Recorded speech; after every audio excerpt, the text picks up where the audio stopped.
Share screen. All right, let me know if you guys can see my screen in the chat before we get started here. Let me find the chat. I lost it. There we go. Perfect. All right, thank you so much. All right, let me go ahead and make this louder.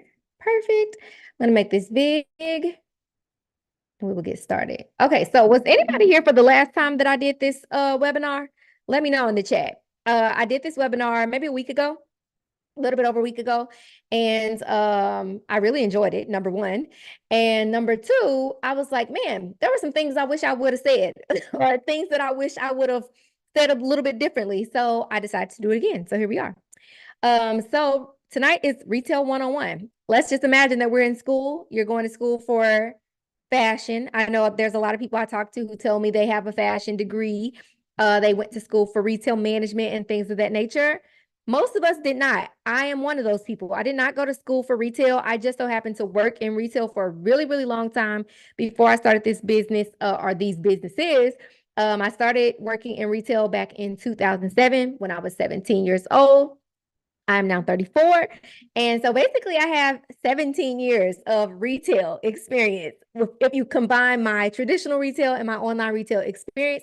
So I'm super well versed in what the heck is going on around here, which is so crazy to me to be able to say that I've done anything for 17 years, right? So we are going to be talking about what retail is, how that translates to online retail, and ultimately what you should be doing and thinking about as an online retailer. Oh, Yolanda says I have a store in the mall. Perfect. All right. So I'm Jance. For those of you who may not know, I would imagine you do, but I'm an online boutique owner. I am an e-commerce business coach. I love content, all things content. It's my favorite thing in the world. And I'm also a digital marketing expert. I kind of became a digital marketing expert by default because one of the big things that I realized about having online business is that you have to learn digital marketing by default. And that is where a lot of people go wrong as it pertains to having an online business. They have no idea that they don't need to just understand what marketing is. They need to understand digital marketing. So that's things like emails and social and SEO and paid advertising, affiliate marketing, sales funnels, things of that nature. Not things that I ever thought of that I would need to know. And here we are. Okay. So today, we're going to cover retail versus e-commerce, why you need to understand retail if you sell something online, the different roles that exist in a typical retail business, and then ultimately retail planning, which is super duper important. So as I stated, you are an online retailer. If you sell something online, you are an online retailer. If you have a store in the mall, like Yolanda, you are a retailer. And therefore, we need to understand retail. It's going to be recording. It is going to be sent to you guys via email after the webinar.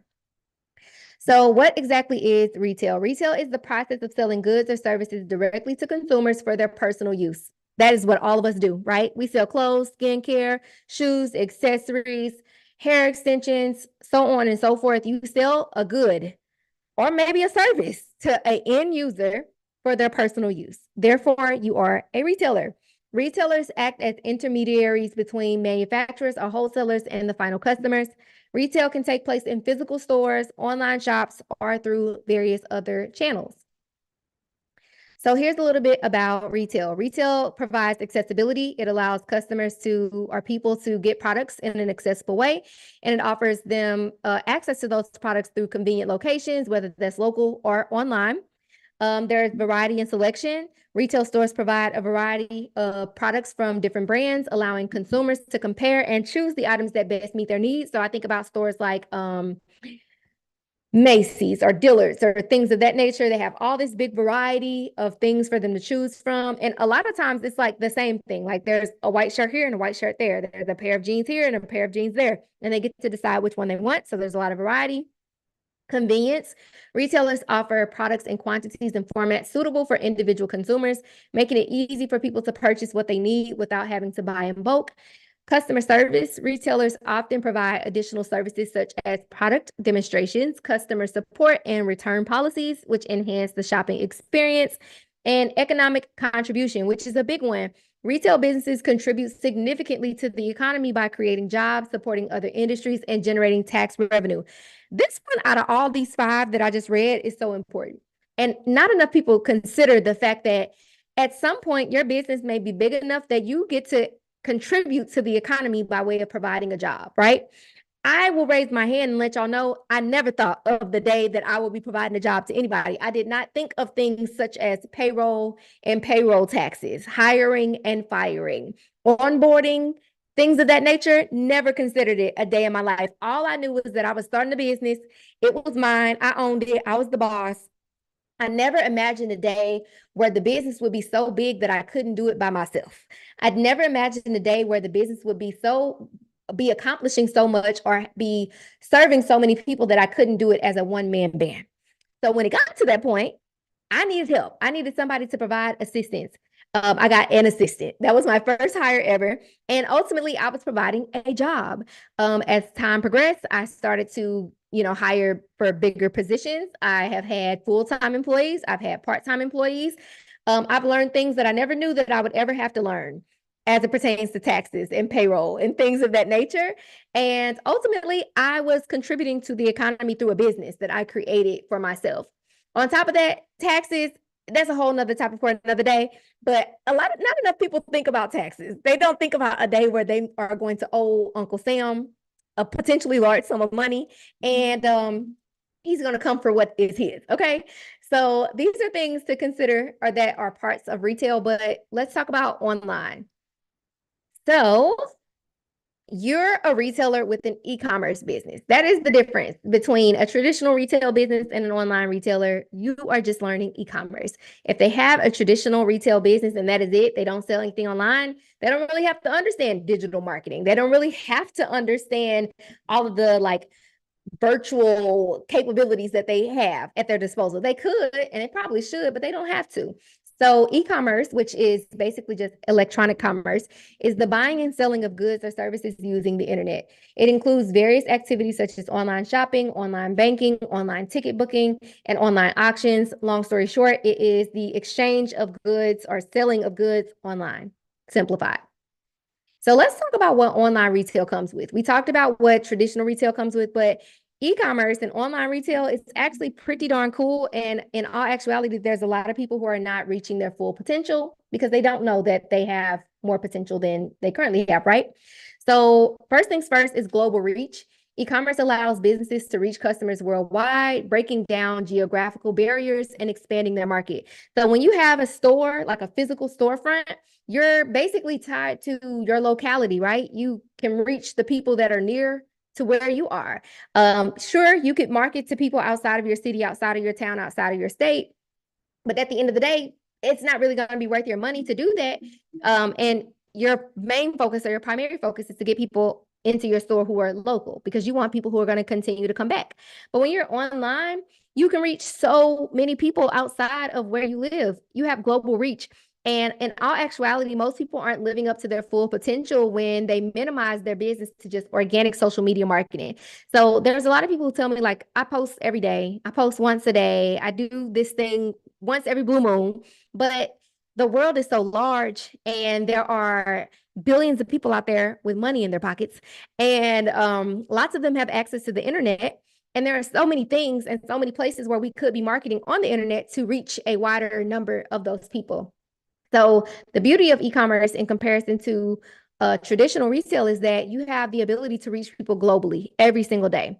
And if we go back to that thought of like your business getting so big that you're going to need help at some point, that is the thing that most people don't think about. People want virality. Everybody is like, how do I get more likes? How do I get more shares? How do I get more engagement? How do I get more followers? How do I get more sales? And it's so interesting to me that most people don't have an ideal number of sales that they want. They just want more. And I always say, well, are you prepared for a day where you get 500 sales and then you get 200 more the next day and now you got 700 sales that you need to process in a 2-day window of time? No, you're not. And I can tell you're not because I am not. And I'm really good at fulfilling orders. I ain't that good though. So when you think about the fact that you have this ability to reach people globally, that means you also have the ability to reach way more people than you ever imagined that you could reach globally in a day, not even just, in a month or in a year, in a day, because of the nature of the internet. So you have to kind of, not necessarily, I don't want to say be prepared, because there are some things that you'll never really be prepared for until it happens to you, but more so open your mind to the possibilities of that potentially happening at some point. Online retail also comes with convenience. Customers can shop with you 24/7 from the comfort of their homes or on the go, which makes the shopping experience more convenient and accessible. But you can't do that when your marketing is limited to one singular post on social media per day. And y'all are gonna hear me talk about this social media thing a multitude of times, because if you think about the world's largest retailers and, generally speaking, how you end up in a store. Like I think about how I end up at a mall or how I end up at Target when that was not part of my day. It's like, what made me get up and go there? Besides me needing, some more toilet paper or some more paper towels or whatever, like what made me go? I might have saw an ad on TV. I might have got a text. I might have got an email. I may have their app on my phone and they sent me a notification. I might have heard something on the radio, so on and so forth. There are so many different ways that you could potentially get someone into your store, either in person or online. But a lot of times we're limiting our possibilities of doing so because we've limited our marketing to just a singular post on social media per day. And if we couple that with the ability for us to reach people globally, you're not going to reach anybody globally, or you're not going to reach a global audience from one singular post per day. And I'm not here to tell nobody that there's a specific number of times that you should post per day. You should post as many times as you feel comfortable doing so. That's my answer for you, because I'm sure somebody is wondering. Another thing, oh wait, I don't think I read the other one. So online retail, oh yeah, I did. I'm sorry. So online retail also comes with personalization and customer experience. E-commerce platforms can use data and analytics to personalize the shopping experience, recommending products based on browsing history and preferences.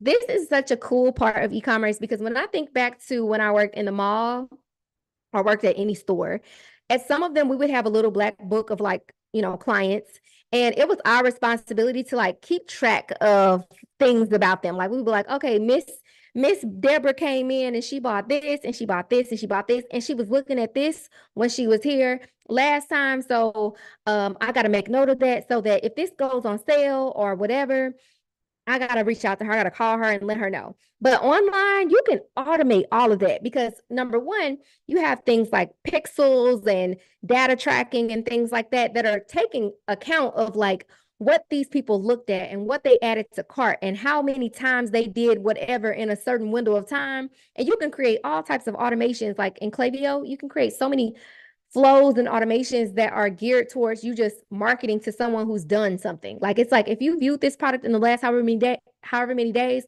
and the price dropped, send them an automated email that lets them know that the price dropped of this thing that they looked at. You can't do that in store, because in store there's no robot there that is accounting for every single thing that somebody looks at and every single thing that somebody clicks on, so on and so forth. So it's really hard to personalize and improve the customer experience if you're not learning how to read your analytics to better understand your business and ultimately to personalize your marketing. Online retail also comes with, oh, I put that twice. Hold on, let's go to the next one. Online retail also comes with diverse payment options. So e-commerce offers various payment methods, including debit and credit cards, obviously, but digital wallets, bank transfers, which ultimately helps you to cater to different customer preferences. I always talk about when I first started my business, I didn't have PayPal. And I know that sounds crazy. I was like, I'm not getting no PayPal because people told me that PayPal be holding their money. I can't afford for nobody to be holding my money. I'm a new business owner. I got bills to pay. So I didn't have PayPal. That was a huge mistake, because people love PayPal. Consumers love PayPal. They love that they don't have to get up. And I am consumers at this point. They love that they don't have to get up and go and look for that their payment information. They love that. So when you have a limited number of payment options available to them, you missed out on sales. I was missing out on a lot of sales because I did not have what's it called? PayPal. Yolanda, yes, you should be able to see the slides. Can everybody else see the slides? Let me know if you guys cannot see the slides anymore. Okay. Yolanda, maybe log out and come back in. I'm not sure why you can't see them. Okay, thank you guys. So yeah, so there's lots of opportunity for getting a sale, even just by having a diverse set of payment options. I think about Afterpay, Klarna, Sezzle, so on and so forth. I used to have one. I had Afterpay, and that was it. And then I was like, dang, Klarna, Affirm, Zip. Quad Pay is Zip now. There were so many. I just paid for something earlier today on someone's website, and we were on Zoom actually, and I was like, "Girl, what is Amazon Pay? I've never heard of that." And she was like, "Yeah, it's like connected to your Amazon account." Never heard of that in my life. But there are so many things, and we ultimately end up limiting our sales capability when we only offer 1 to 2 pay ways for people to pay us. Monica said, I felt that way with buy now, pay later. Yep. Mia said, word, yes. All right. So another element of online retail is inventory management, which is also a part of traditional retail, obviously, but it looks a little bit different on online. So advanced e-commerce systems can help businesses manage inventory more efficiently, reducing the chances of overstocking and also being out of stock. It is not a good thing to be out of stock, y'all. When you're in store, you got limited space, right? There isn't such thing as too much inventory on your floor. But online, there's no such thing. It's limitless. You can have as much inventory as possible as long as you can actually sell it. But there isn't such thing as having too much inventory. And more specifically, because that's your money. You have to spend money to get that inventory. So if that inventory is not selling, that means your money is collecting dust and you need to figure out what to do about it. But the beauty of online retail is that you have so many different retail reports, inventory reports that you can use to help you make a decision about it. So inventory management is more about reading your reports than physically counting your inventory, which is something that a lot of people get confused about when they think about inventory management. Their idea of inventory management is just counting their inventory, like quantity. But inventory management is really about you reading your data to understand what's working and what is not, and then making a decision about what to do about it. Tanisha, if you go to any of those websites, afterpay.com, Sezzle.com, affirm.com, so on and so forth, you can apply to use their options on your website. Okay, let's see. I think I got one more. Online retail comes with marketing and sales automations, which I briefly just touched on. The e-commerce platforms provide tools for automated marketing campaigns, customer relationship management, and sales tracking, which enhances the overall business efficiency. But you end up missing out on a ton of sales by not automating parts of your marketing. So I'll give you guys an example. I don't want to go too deeply here, but for example, let's say you drop new arrivals on a random Wednesday. But we know that people don't really get paid until Thursday, right? I mean, until Friday, right? So maybe your sales aren't as high as they could have been on Wednesday because maybe people didn't have no money. But if you automated your marketing, you could literally have abandoned cart emails and browse abandonment emails and retargeting ads and things of that nature that just remind people about the things that they looked at, remind people about the things that they added to their cart, so that when the money is there and when the money is available, they got a reminder in a timely fashion that got them back on the site. And I find that even when people do have automations, they have like one automation. They got one abandoned cart email, one retargeting ad, one browse abandonment email, so on and so forth, one welcome email. There should be a series of these emails because we don't know how long it's going to take to get someone through the buying journey. So you want to give yourself enough opportunity to really get those sales. Yolanda says she can see it now. Great. Stephanie said crazy because I'm literally sitting here counting inventory. Now you do want to count it, but that's just not the whole shebang. All right, let's go to the next one. I thought that was the last one. This is the last one for real. So online retail also comes with scalability. Everybody's little word that they use is scale. They're like, how do I scale my business? Most people don't know what the word scale means. They are confusing the word scale with grow. A lot of times people mean grow. They want to grow their business. They want more customers. They want more sales. They want more orders, things of that. They want more traffic. They want to grow their business. Scaling your business is about figuring out how to increase your profits while decreasing your expenses. That is what scaling is about. Scalability is pretty darn cool when you have an e-commerce business because unlike a traditional retail business where you have a store, your expansion, unless you decide to go online, looks like opening another store. That costs money. Overhead as a traditional retail business, absolutely, in my opinion, terrible. Okay. So e-commerce businesses can scale quickly by adding new products or expanding to new markets without significant physical infrastructure or changes. And even if you think about having a physical store, like Let's say that you're making more money, you want to be able to bring in more inventory, but you're also married to the size of the store that you have. So you may say, oh, dang, I need to get a bigger store, which increases your expenses because you're getting charged by the square footage. You're not getting charged a random number. You're getting charged by the size of the space that you're in. So scaling your business is easy as an online business because you can often increase your revenue without substantially increasing your expenses. You might increase your expenses in inventory and or marketing, but it's controllable at the end of the day. So just to summarize super quickly, the difference between retail and e-com. Retail refers to the process of selling goods or services directly to consumers through physical stores. E-commerce is just buying and selling goods or services over the internet. Both of them are buying and selling of goods. So here's how they are the same purpose, customer focus, inventory management, marketing, and sales.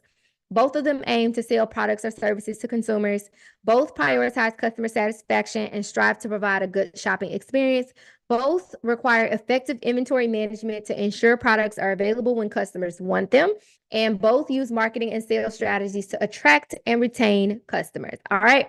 Now, things are about to get real deep over here. So buckle your seatbelts. Okay. Number 3 and number 4 are why so many online retailers are struggling. Let me go back so you can see. Inventory management and marketing and sales. I am so sorry, but the girls be struggling. I used to be the girls. I don't be struggling as much anymore. But let me tell you, those are 2 areas of business that will potentially put a person out of business if they do not get a stronghold over those 2 things. Customer service, like you can put somebody in place to handle your customer service. You can get a nice person to, respond nicely.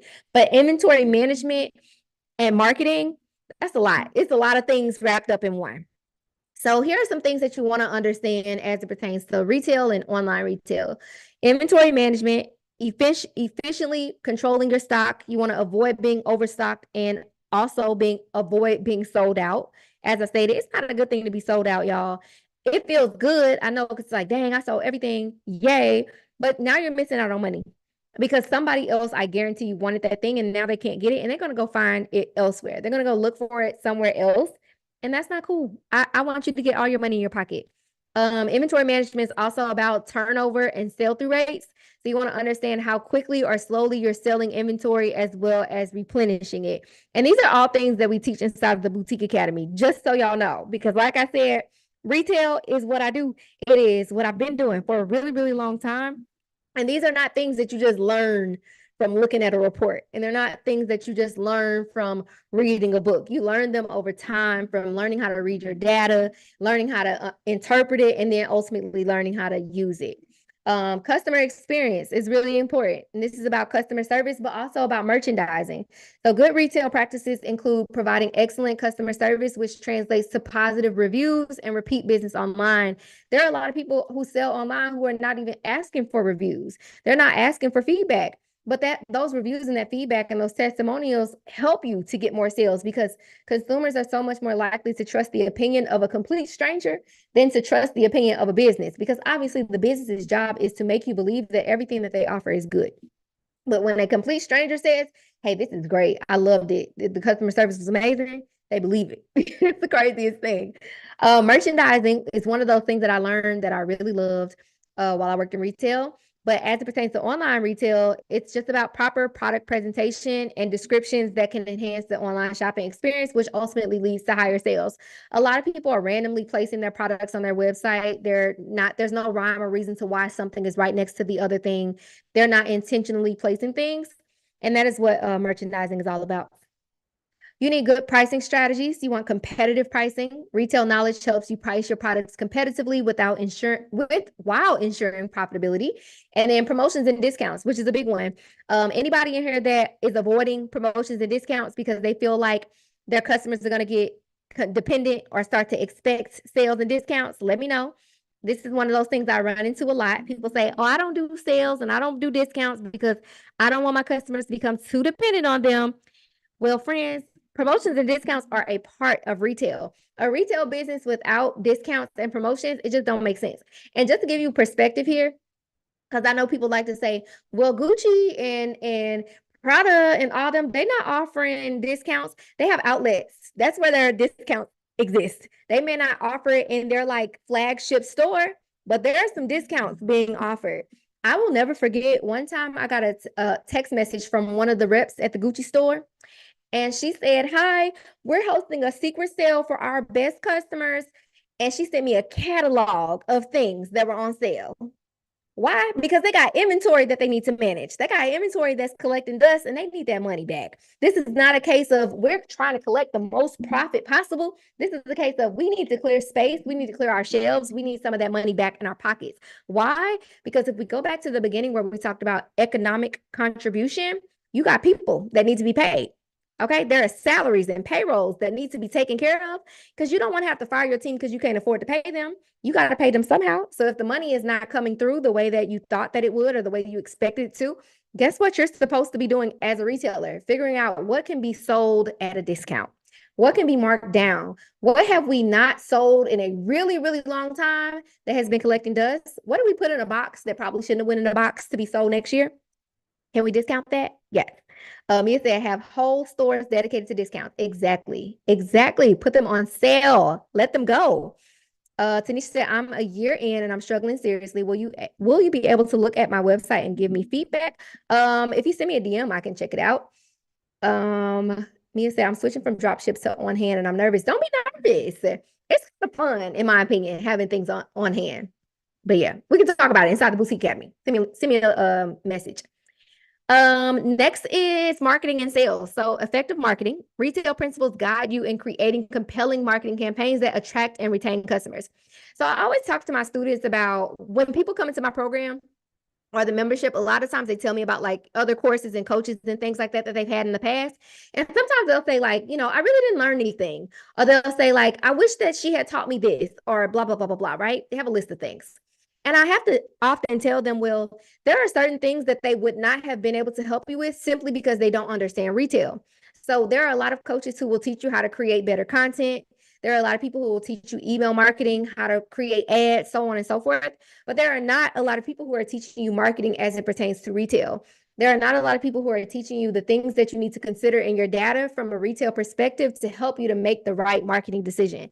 I'll give you a quick example. Before I ever decide what's going to go in an email or what's going to be posted on social media, I'm looking at my data first. I want to look at my inventory levels. I want to look at the value of my inventory. I want to look at my cost of goods, because what I don't want to do is post something simply for the sake of posting. I don't post for the sake of consistency. I post for the sake of making money. I want to post the things that are going to make me the money that I would like to make today. So if I look and see that, the next thing that I planned to post was a dress, but then I look at my inventory levels and I have two left of them, and the value of them is, let's say, $80. But then I look at the matching sets and I have $800 worth of matching sets. Guess what I'm going to post about? I'm going to post about matching sets today, because if I sell the matching sets, I make $800. If I sell the dresses, sure, I sell out, but I made $80. A lot of times the people that are teaching you online how to make more money and how to, make better content and all that good stuff, they don't know to ask you a retail related question. They don't know to ask you what the value of your inventory is. They don't know to ask you what your profit margins are on this in comparison to that, to make sure that you're making the smartest marketing decisions as it pertains to your revenue potential. Because they can see the price that you're selling something for. They can't see the internal numbers. They can't see your expenses. They can't see your overhead. They can't see your gross and net profit margins. They don't know those things, right? So effective marketing looks a little bit different as an online retail business. And then there's also sales techniques. So knowing how to upsell and cross sell can increase your average order value. To give you an example here, there are a lot of people who sell a lot of things, but they sell a lot of things that don't really correlate to one another. So I think about people that have like the cutest pants and they ain't got no tops to go with those pants. They got the cutest shirts, but they ain't got no bottoms to go with them shirts. That doesn't make sense, because the easiest way to make money as an online retailer is to have things that complement one another. When you intentionally buy your inventory, you're intentionally setting yourself up to make the money that you want to make. You're intentionally setting yourself up to be able to control your average order value.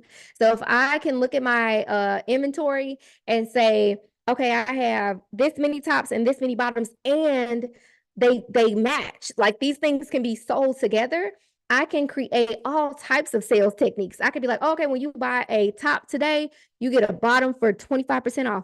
Or if you buy one bottom, we'll give you two tops for $30, or so on and so forth. There are so many things I can do because I bought the inventory with it in mind that I wanted to utilize some different sales techniques to increase my average order value at the end of the day. So I was just buying stuff. I've been there too.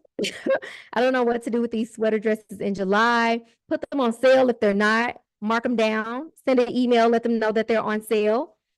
So my bras need matching panties. Yes, they do. I agree. However, some blame the coach, but they don't follow through or apply what they've been taught. They just have tons of notes they're not using. I agree with that 100%. I 100% agree with that.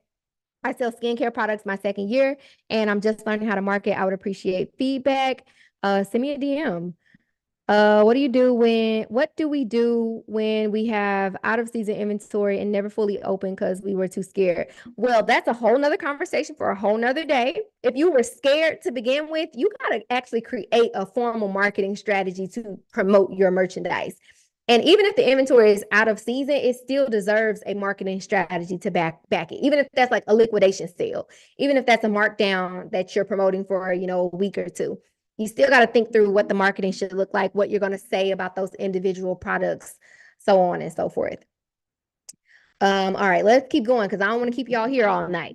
Financial management is a huge element of the business, right? Because our inventory typically is the largest expense in our business because obviously it's the thing we have to sell to make money, but you need to budget and you need to make sure you're making decisions with profitability in mind.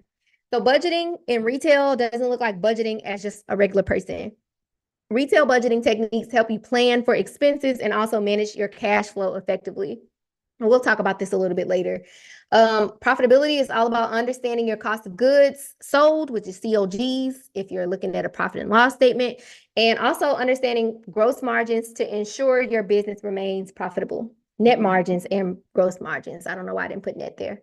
Next is strategic planning. So something that's interesting about our businesses is that our sales and our growth typically isn't linear. And what I mean by that is most people will say to me, I want to make X amount of dollars every single month. They're like, I want to make $100,000 a year, and that equals $8,333.33 per month.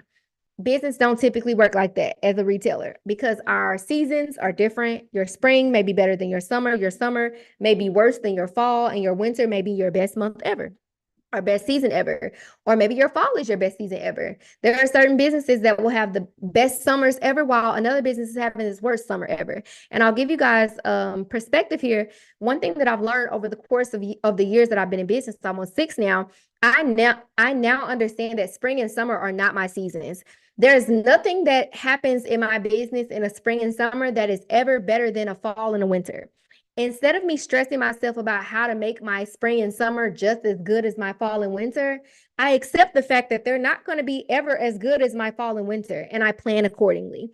Strategic planning as a retailer looks like you understanding the ebbs and flows, the ebbs and flows of your business and being able to plan with that in mind. So instead of you saying, oh, my expectation is for me to make consistent revenue every single month, or even expecting for it to grow every month. Like my January is going to be better than my February. My February is going to be better than my March. Instead, you understand that your January might be 3% of your yearly revenue. Your February might be 5% of your yearly revenue. Your March may be 4% of your yearly revenue. Your April may be 10% of your yearly revenue. You start to understand by looking at the trends that have occurred in your business and understanding that this is not going to play out in a every month is better than the last type of situation. This is going to play out like I got to plan this out and more so be expecting what's going to occur. So having knowledge of retail trends helps you plan for seasonal fluctuations in demand. And then also strategic retail planning supports sustainable growth and expansion. And we'll talk about retail planning towards the end of this. Yeah, the J months are super duper brutal for sure. I learned that in your last training. Yep. If you're selling high ticket items, do you think investing in a professional photographer is important for sales? Not necessarily. It depends on what you're selling, I would say. Jen's coached a while back on how to use iPhone to save money, but still getting quality pics. Oh yeah, I did. Thank you. All right, let's keep going. So in addition, customer retention.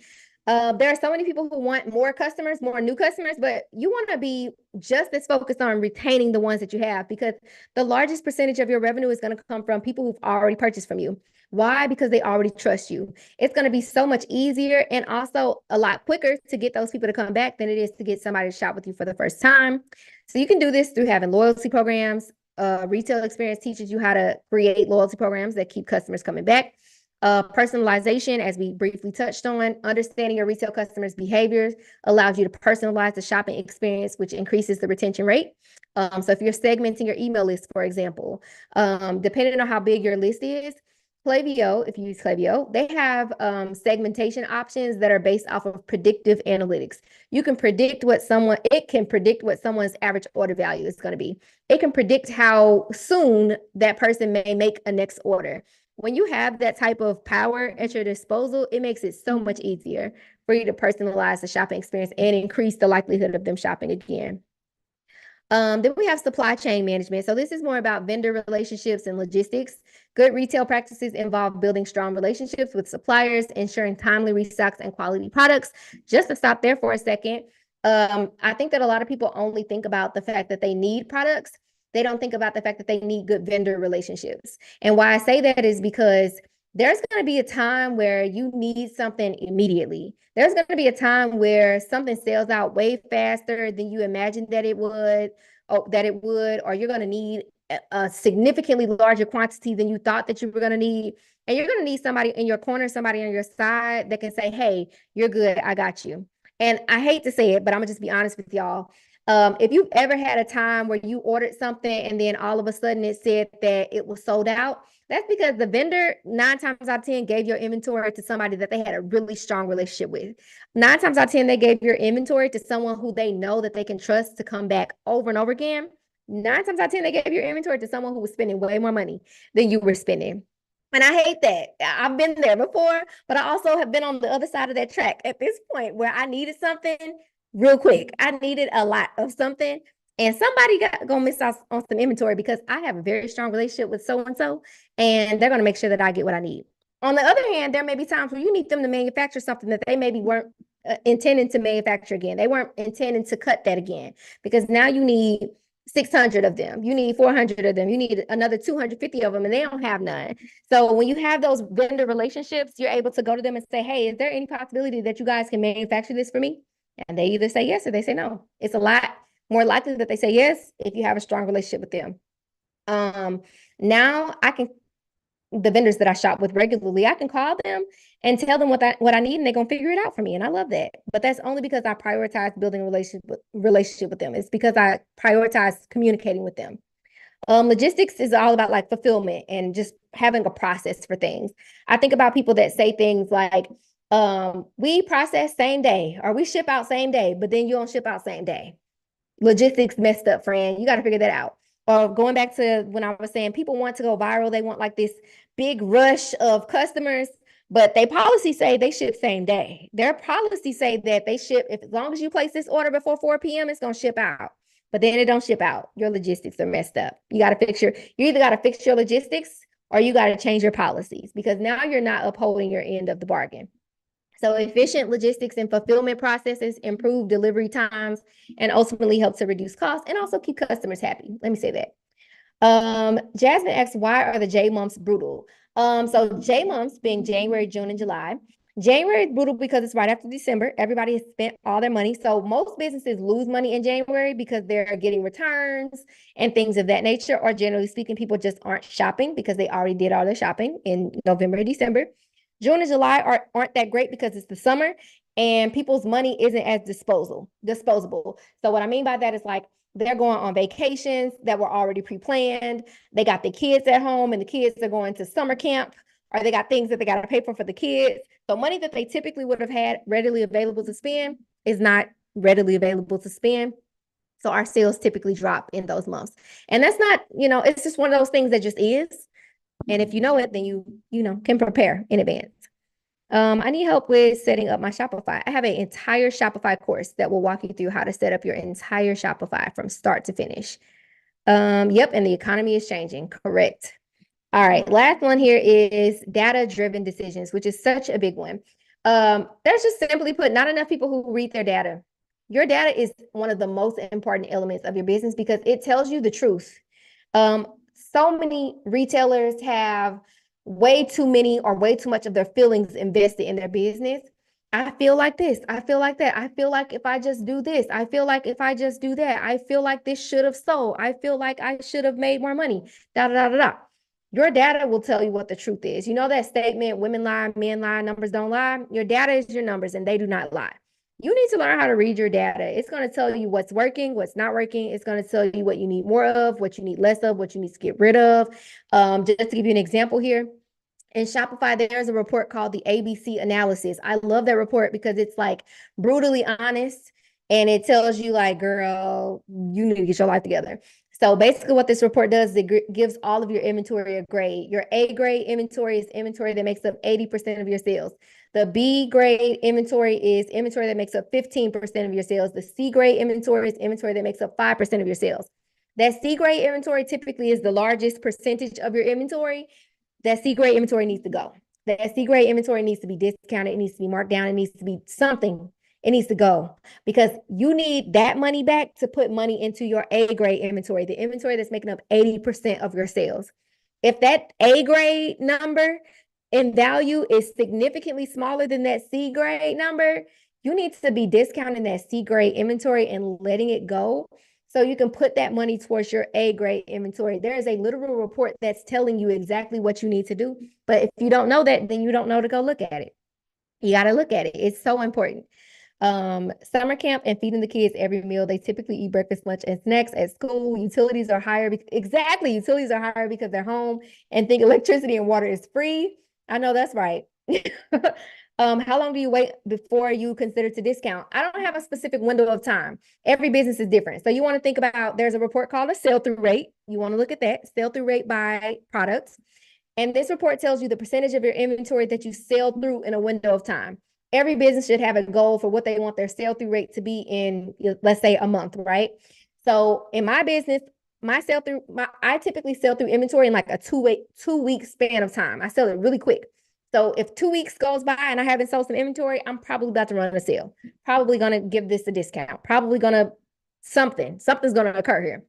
In other people's businesses, they sell super small percentages of their inventory in that same window of time. So they may wait a little bit longer to discount their inventory because maybe they're not marketing as heavily or as strong. So I would look at it more.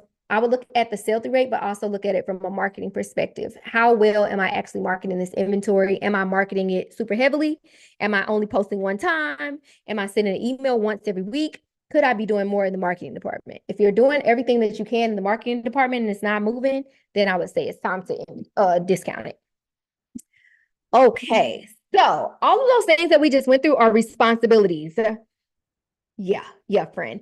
All of those are responsibilities, and we got to talk about it because they don't typically belong to one person. So there's a lot of people who tell me, like, I feel like I should have accomplished more by now. I feel like I should have made more money. I feel like I should have been further along at this point.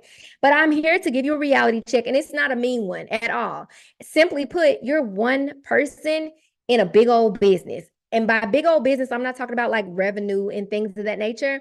I just mean the nature of the type of business that you chose to start, a retail business, typically would have a lot of hands in it. It would have a lot of brains in it, and you're just one person. And unfortunately, but fortunately, because you're here learning, unfortunately, there's a lot of people who just don't have the level of information and knowledge that they need to make it move faster, which is why we're here, because I want to give you some information to make it move a little faster, even though you're just one person. Because if you can gain some understanding about what you could or should be doing, it'll make a lot more sense where to put your efforts and your money and your time, right?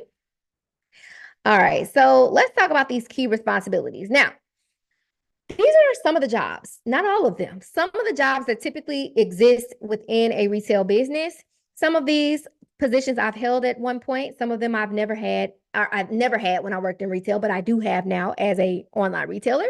So we have sales associate, sales manager, store manager, buyer, merchandiser, marketer, and inventory manager. And we're going to go through each one of them because as a one-man band, you are all of these right now. And I just want you to understand what those roles are, what they entail, and ultimately whether or not you are the best person for the job or if you just need somebody to teach you how to be better at it. Okay. So let's start with this one. Right now, you're likely just a sales associate. When I first started in retail, when I worked in the mall, my very first job was a sales associate. But the question that we have to ask ourselves is, are you a good one? Are you a good sales associate? So in retail, a sales associate typically interacts directly with the customers, provides product information, assists with purchases, and handles transactions. That is what most of you guys are doing right now. You are talking about your products, you post online, you answer people's questions when they have a question about them, you assist your customers in hopefully getting them to purchase. That is the extent of the work that you do currently. Online, it's typically a customer service representative. You assist customers through an online chat, through email or phone. You provide product information. Still, you're solving issues and processing orders. Same situation, different circumstances. You're online, it's virtual. Not a lot of face-to-face. They can't see your face. This is a big one for a lot of people. They can't see your face. They can't feel your energy. I've talked to so many people who are like, they just got a bad attitude and it just comes through, or it kind of comes through and people assume that they have an attitude, but they really don't have an attitude. It's just how they choose to word things and, their use of grammar and things of that nature. It hurts a lot of people simply because they don't know how to talk to someone when typing it out. They know how to verbally talk to people, but when they got to type it, it don't come off well. And it's hurting them at the end of the day. So one of the major jobs that all of us have as a online retailer is the role of a sales associate. And your job is to provide customer service at the end of the day. Let's keep going. You probably spend most of your time as a buyer because you just be buying inventory. I don't know about y'all, but I used to back in the day be on Fashion Go and all the LA showrooms and whatnot every single day, every day. I barely had my eyes open and I was picking up my phone, logging in to see what was new. And I was filling my cart with things I didn't even have the money to buy, favoriting everything. I know it's y'all too. A lot of us sit in the buyer role way more often than we need to sit in the buyer role. And the only reason that I know that is because buying inventory should be a data-based decision, not a feelings-based decision. We be on there looking for whatever floats our boat, whatever it looks good, whatever we think, especially if you're the model, you're like, oh, this is gonna look so good on me. Friend, no, you're setting yourself back. You got to learn how to look at your data and use that to make decisions as it pertains to your inventory. And I'm not gonna lie to y'all, that can get a little boring because we started a business because we love fashion and all that good stuff. But there's an element of your creativity that needs to be data based. Okay. So once your data says, okay, hey friend, you need matching sets. Now you got data to make decisions. You can still be creative and choose a matching set that you want, but you're buying matching sets because your data says you need matching sets. Says guilty. I know, it's okay. Look at y'all. Y'all like me. I'm the model, the sales, the marketer. I know, girl. I know. I know. How does this apply when you're first starting out? So when you're first starting out, it just needs to be an intentional, strategic decision. So going back to, for example, I said you should have inventory that complements one another, because if you have inventory that complements one another, it's a lot easier to get people to buy more than one item per transaction, which ultimately can increase your average order value. You create data through doing. There's nothing that I can tell you that's going to be like, if you do these things in this order, it's going to work out the first time, because businesses become better and they become profitable over time from reading their data. So you just got to make the decisions, friend. That may not be the answer that you want or that you're looking for, but you got to make the decisions feeling very confident in the decisions that you made, with the understanding that you're going to learn through doing versus it being right or wrong, right out the gate. What if you have more of some items, so you can only go off of what your data says? So your data is deeper than just the style. Your data will tell you things like colors, sizes, and depending on how deeply you are categorizing things, it can be a lot more easy to read. So for example, you may be labeling everything as like matching set, dress, bottoms, top, so on and so forth, but you can go back and recategorize those things as leggings, shorts, sweatpants, denim, or jeans, so on and so forth, so that it's more specific to the true type of product and not just the category. So I would look at that to see if you're categorizing based off of type versus category.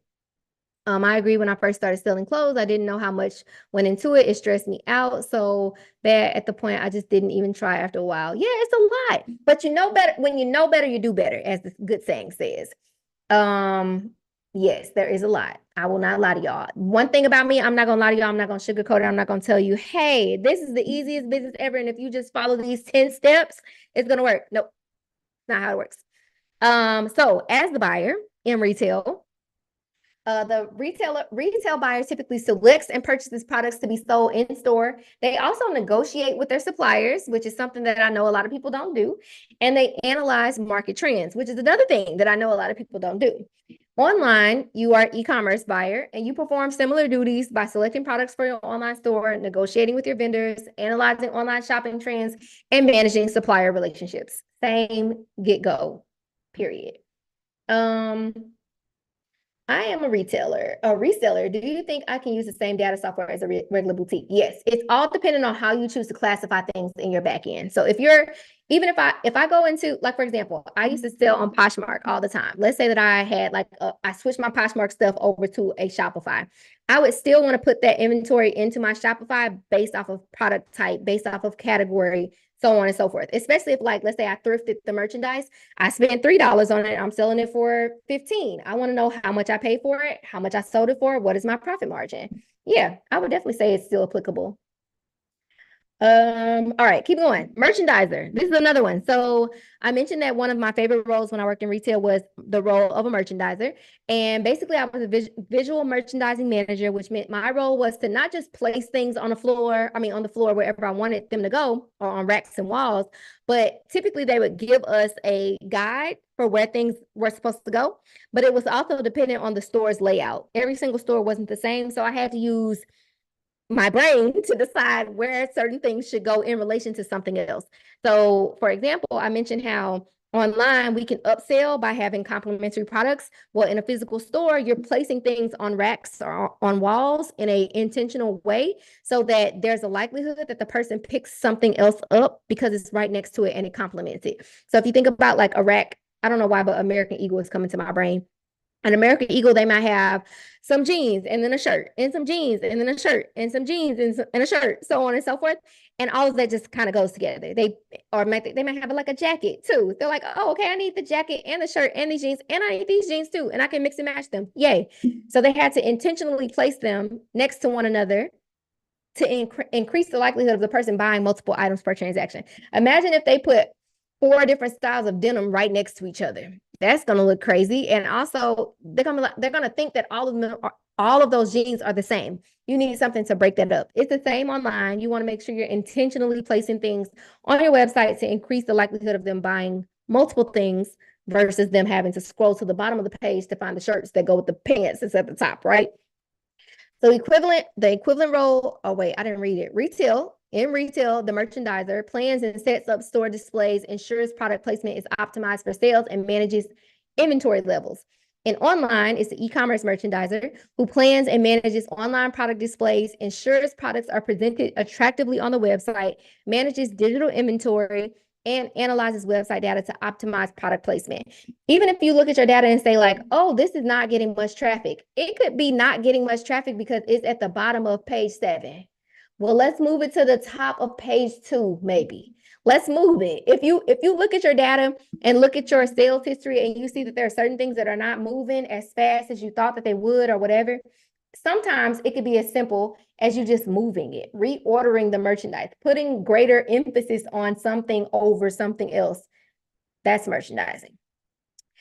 All right, next, most struggle in the marketing department. So this is typically because you simply don't understand it. A lot of people have minimized marketing to posting on social media. They're like, I market every day. And yes, you do, friend. You post every day. That is marketing. I will not lie to you. I will not take that from you. But there are so many other things that you could be doing marketing-wise online. So as it pertains to retail, the marketer or the marketing department develops and implements marketing campaigns to drive store traffic, increase sales, and promote the products. Online, it's a digital marketer, as we stated earlier. And this person is creating and executing online marketing campaigns using SEO, social media, email marketing, ads, and content marketing to drive traffic to the e-commerce site and increase online sales. So this is not a social media decision. The number one thing that I get asked pertaining to marketing is how many times should I post per day? Or what's the best time to post per day? And friend, there's no such thing. Fashion Nova posted, it's what time? I'll use Fashion Nova as this example every time. It's 7 p.m. Fashion Nova has probably posted a good 20 times today, and I'm not exaggerating. They be posting about two times every hour, every single day. And before somebody says, well, that's because they make millions of dollars and they have enough content. You too can have enough content. You just got to create it. That's it. You just got to be willing to actually sit down and create it and actually distribute that content without feeling, remember, feelings are not facts, without feeling like I'm getting on someone's nerves or they're going to unfollow me or whatever. If they unfollow you, so be it. They're not your customer. The people who actually want to support your brand and enjoy following you will continue to follow you. But when you minimize your efforts to one time per day or thinking that there's a specific number of times per day that you should be doing something, you're limiting your sales capability, okay? Now, outside of social media, we got SEO and email and ads and content marketing, which is things like blogging, podcasts, videos, YouTube, so on and so forth. Those count as content marketing. You don't have to do them all, but I do think that it's important for you to expand beyond social media. But the biggest point that I want to make here is the term marketing campaigns. Whenever I use the word campaigns, I always use the example of a presidential campaign because it's the easiest way for people to understand what a campaign is. A campaign starts with a goal. Presidential campaign goal is to become the president, be voted into office. That's the goal. For months, they campaign, and that campaign looks like marketing. They market it a multitude of ways. We see ads, we see social media content, we see debates on TV, we hear commercials on the radio, so on and so forth. We see marketing all around us, all day, every day. And they're doing it for the sake of potentially getting voted into office. Now, within that, they're marketing to different audiences. The way that they talk to a group of college students is not the way that they talk to a group of senior citizens. The way that they talk to, someone who works someone who's making over a certain amount of money in comparison to someone who is making a middle age. What word am I looking for? Middle income. Not talking to them the same. So the way that they talk to the audiences are different. Still the same goal to be voted into office, but the effort looks different. So as a business, we should be campaigning. Our campaign ain't gonna be 8 months long, like a president. I don't know how long a presidential campaign is, but like it's not gonna be that long. It may be a couple of weeks. It may be a week. It may be a month. Totally up to you to decide that. However, there should be campaigns, and you should have a goal attached to that campaign. How many people do we want to reach? How many people do we want to get to our website? How many products do we want to sell? How many people do we want to get on our text list? So on and so forth. Because it helps you to gauge or estimate how many people potentially are going to buy this thing. If you think about like a presidential rally or the debates and things like that, they are counting how many people come into the door. They're counting that, and they're counting that on purpose because they want to have some idea of how many people within that location or that city or whatever are potentially going to vote for this person. We could do the same thing in business. We just got to be willing to map it out and also be patient. That's a big component of campaigning. Being patient, not getting the inventory on Wednesday, taking the pictures on Wednesday, dropping the inventory on Wednesday night or Thursday morning. We got to give ourselves time, friends. Okay. Jasmine said they posted about 18 times a day. I just looked. See, I wasn't exaggerating. I know somebody thought I was lying. I knew it was a lot. Dance the roles you've outlined and described can act as perfect ads when posting employment ads to hire someone. Each category perfectly explains the job description. Yep, exactly. And just to go off track for a moment, I'm sure somebody in here is wondering, like, I don't have money to hire a team and so on and so forth. You don't have to hire an entire team today, but everybody in here, if you're buying inventory, you have a budget to be able to hire help. The same money that you're about to go spend on some inventory that you potentially won't be able to sell simply because you don't have a marketing strategy, don't understand marketing, don't understand social media, don't understand emails, don't understand ads. The same money that you were going to spend on inventory that you may not be able to sell, you could have spent on help. You could have spent it on somebody to teach you how to improve your emails, how to improve your social media, how to improve your ads, even just to set them things up for you. Set up your email flows, set up your website, fix it, fix it. That same money could have been spent elsewhere. On top of that, I know somebody is thinking, well, don't it cost a lot to hire people? Depends on where you're looking and what you're looking for. If you're looking for somebody in the United States, potentially. But you have part-time, you have full-time, you also have contractor. You can hire people on a lot of different bases. You can also hire people overseas in the Philippines, in India, in the UK, so on and so forth. There are so many people on the internet who want a job. You just got to go looking for people who want a job. I guarantee Fiverr, yes. Upwork, yes. Literally. Hire help. Do not be afraid to hire help. I don't know why, but a lot of people convince themselves that there's something to be celebrated by being able to say, like, I did this all by myself. They're like, this is my business. I grew it by myself. I ain't had no help. Da, da, da. Okay, friend. What if you could have accomplished all of that 5 years earlier if you had just hired help? It took you 17 years, not a little 17. It took you so long to get here because you didn't hire help. I don't know about y'all, but I ain't got time. I don't got time to be waiting that long. Help me today. Hiring help was the best thing I did for my mental health. I hired a photographer place to do all my website pictures. I love that. Love it, love it. Maybe hire for the position you don't understand to take that thing off your plate. Yep, I agree. Literally on survival mode, can't hire anyone, hence why I have to educate myself. All right, let's keep going. Kylie Jenner was bothering me on the 4th. Her team, yes, she wears the text messaging out. I love the liquidation idea to move on inventory. Yes, ma'am. My thing is staying consistent. Any suggestions? Staying consistent in what exactly? There are a lot of places where we need consistency in the business. Funny that you say that because this go around, I decided to hire help on some things versus how I did it before that. And I was trying to DIY everything. I love that, Louisa. Girl, if I could, I would hire for all the things. I'm not gonna lie to y'all. I would hire for everything except content creation. I would keep just that, only that. That's it. All right, so the next role is inventory manager, which is one that you may not have stepped into. And the only reason I know that you may not have stepped into that is because your thought of inventory management may have been up until today, counting your inventory.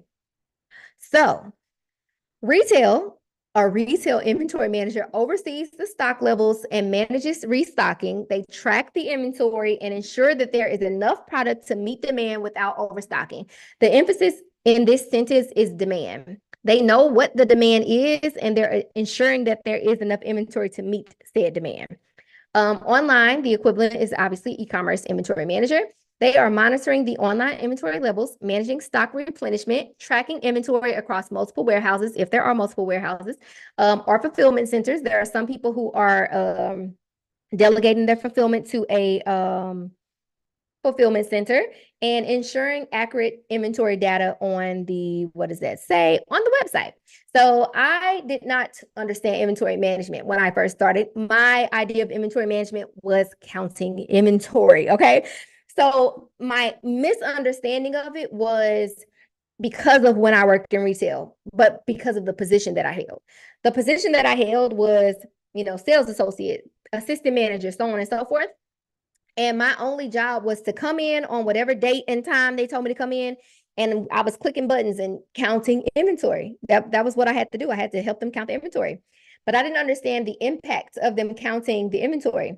So outside of that, the actual inventory management team, they were looking at the count and saying, okay, this is how much we have of bottoms. This is how much we have of dresses. This is how much we have of jumpsuits. This is how much we have of accessories, so on and so forth. And they were using that data to create a plan. They were able to say to themselves, okay, we have $100,000 worth of this, $50,000 worth of that, $20,000 worth of this, so on and so forth. And they're using that information to make marketing decisions, to make future inventory decisions. Like imagine if you look and you find that this store has, I don't know, 1,000 shirts in their possession and they only have 189 bottoms. Example. That don't really make sense. the data would look, after counting it, the data would say, oh, we need some more bottoms, because at some point we're going to sell those bottoms and have an abundance of tops and not have enough bottoms to go with those tops. So when you go to, a trade show, or when you're up early in the morning adding inventory to your website and things of that nature, you want to do it with the awareness of what you have in your possession and what you actually need.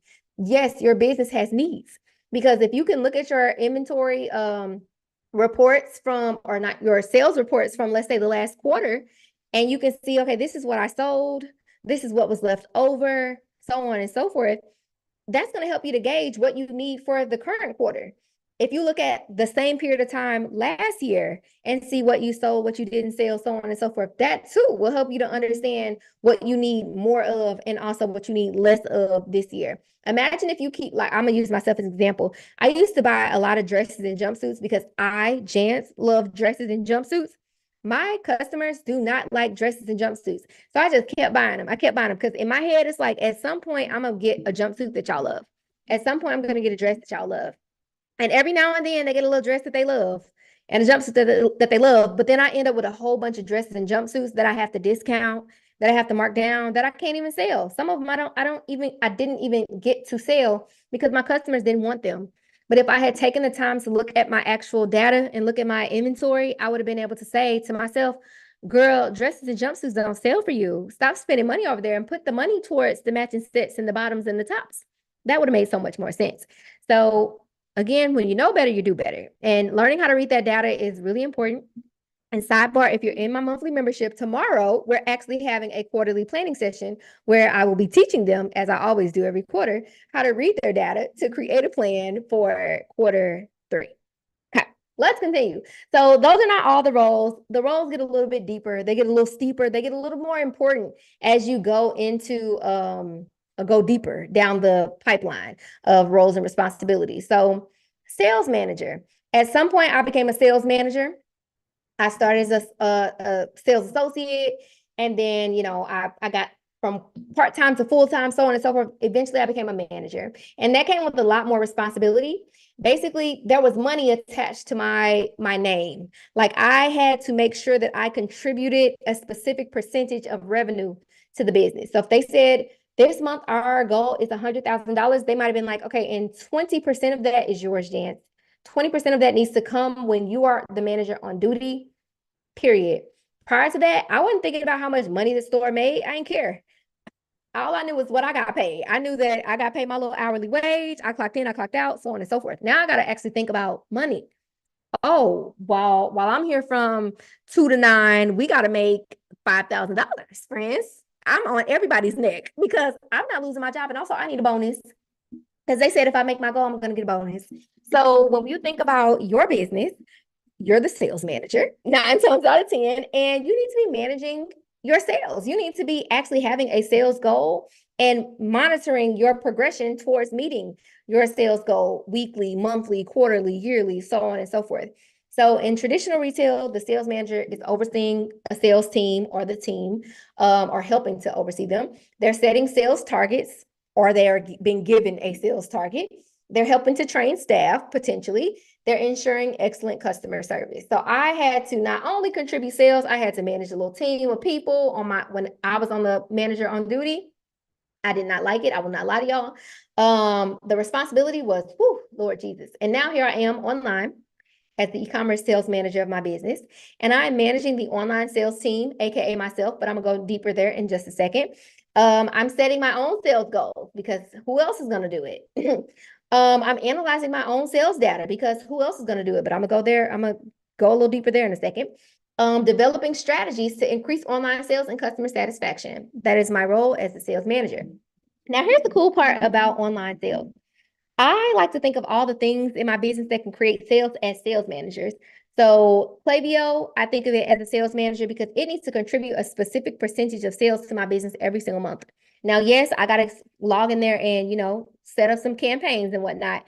But Klaviyo, you got to do your big one this month. In my business, 30 to 40% of my revenue will come from email marketing in a monthly period of time. And that is the expectation.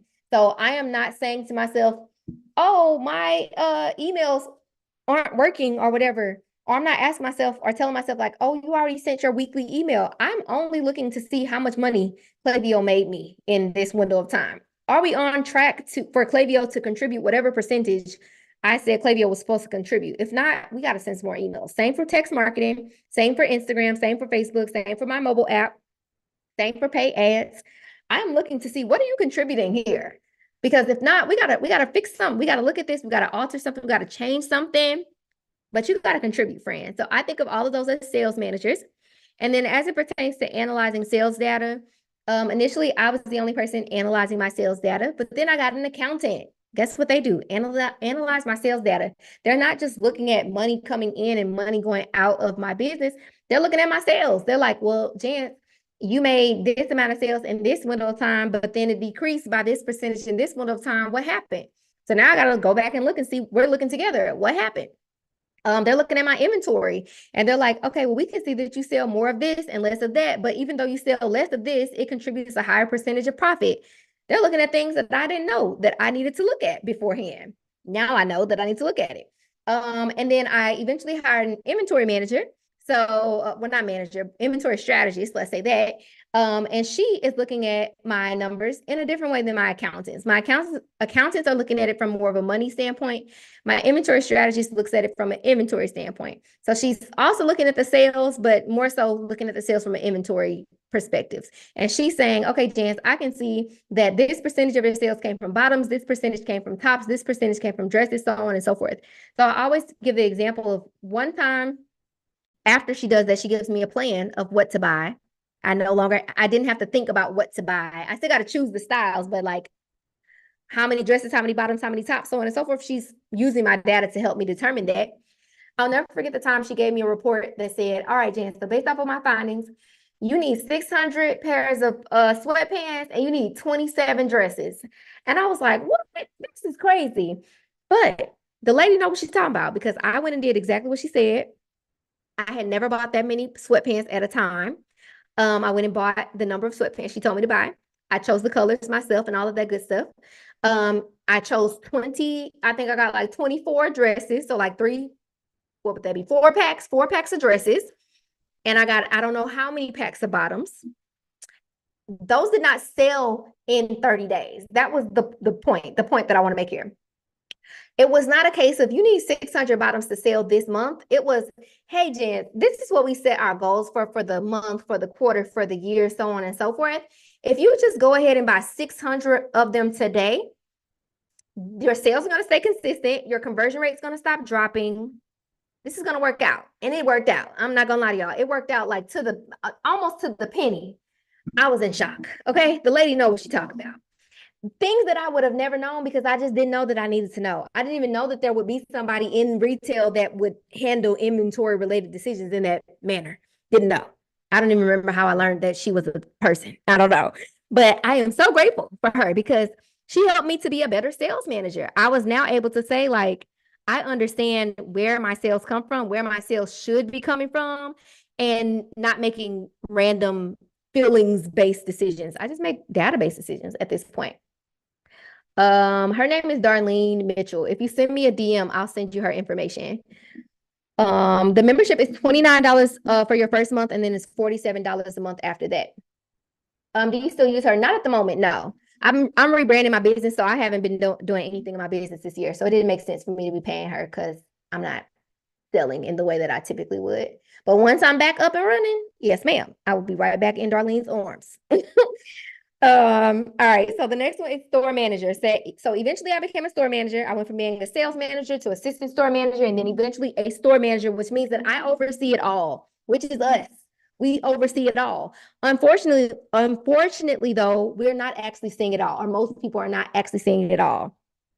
So when I say seeing it all, I mean, you know exactly what's happening on the content front, on the social media front, on the ads front, on the email front, on the text marketing front, on the inventory front, on the website front, on the data front, on the photography front, on the model front, on the pricing front, so on and so the profit margins, the accounting. 9 times out of 10, you don't know what's happening on all of those fronts because you're just one person. You're just one person, friend. cut yourself some slack, okay? But also dedicate some time and some energy to learning the things, because learning the things is how you're going to grow your business. So in retail, the store manager manages the overall operations of a store, including staffing, inventory, sales, and customer service at the end of the day. Online will be an e-commerce operations manager who oversees the entire online store's operations, including the website management, order fulfillment, customer service, and inventory management. So what really helped me to understand that most people, depending on what level of business that you're at, need an e-commerce operations manager is because in my coaching business, I hired an operations manager. And I've had I think I've had 3 operations roles in the Boutique Academy over the course of the last 5 years. And each one of them were a little bit different. Each one of them had like their strengths and their weaknesses and things that they enjoyed and did not enjoy. And ultimately, excuse me, I realized that every business, if it's growing, needs an operations manager, which let me know that I need an e-commerce operations manager. And I actually started offering services because I realized that most people are not managing all of the areas of their business the way that they need to. And in a way, although my goal was to become a marketing manager for a lot of those people, I became an operations manager because I'm the one looking at the data and saying, hey, this is what happened. I think this is what you should do. Or this is what's selling. I think this is what you should do. I looked at this and I don't think this is working, so I think we should do that. That's what an operations manager does. And this one is typically a role that most people don't like to hire for because it feels like you're giving somebody the control that you thought that you were supposed to have. And to some people, they feel like that person is trying to boss them around.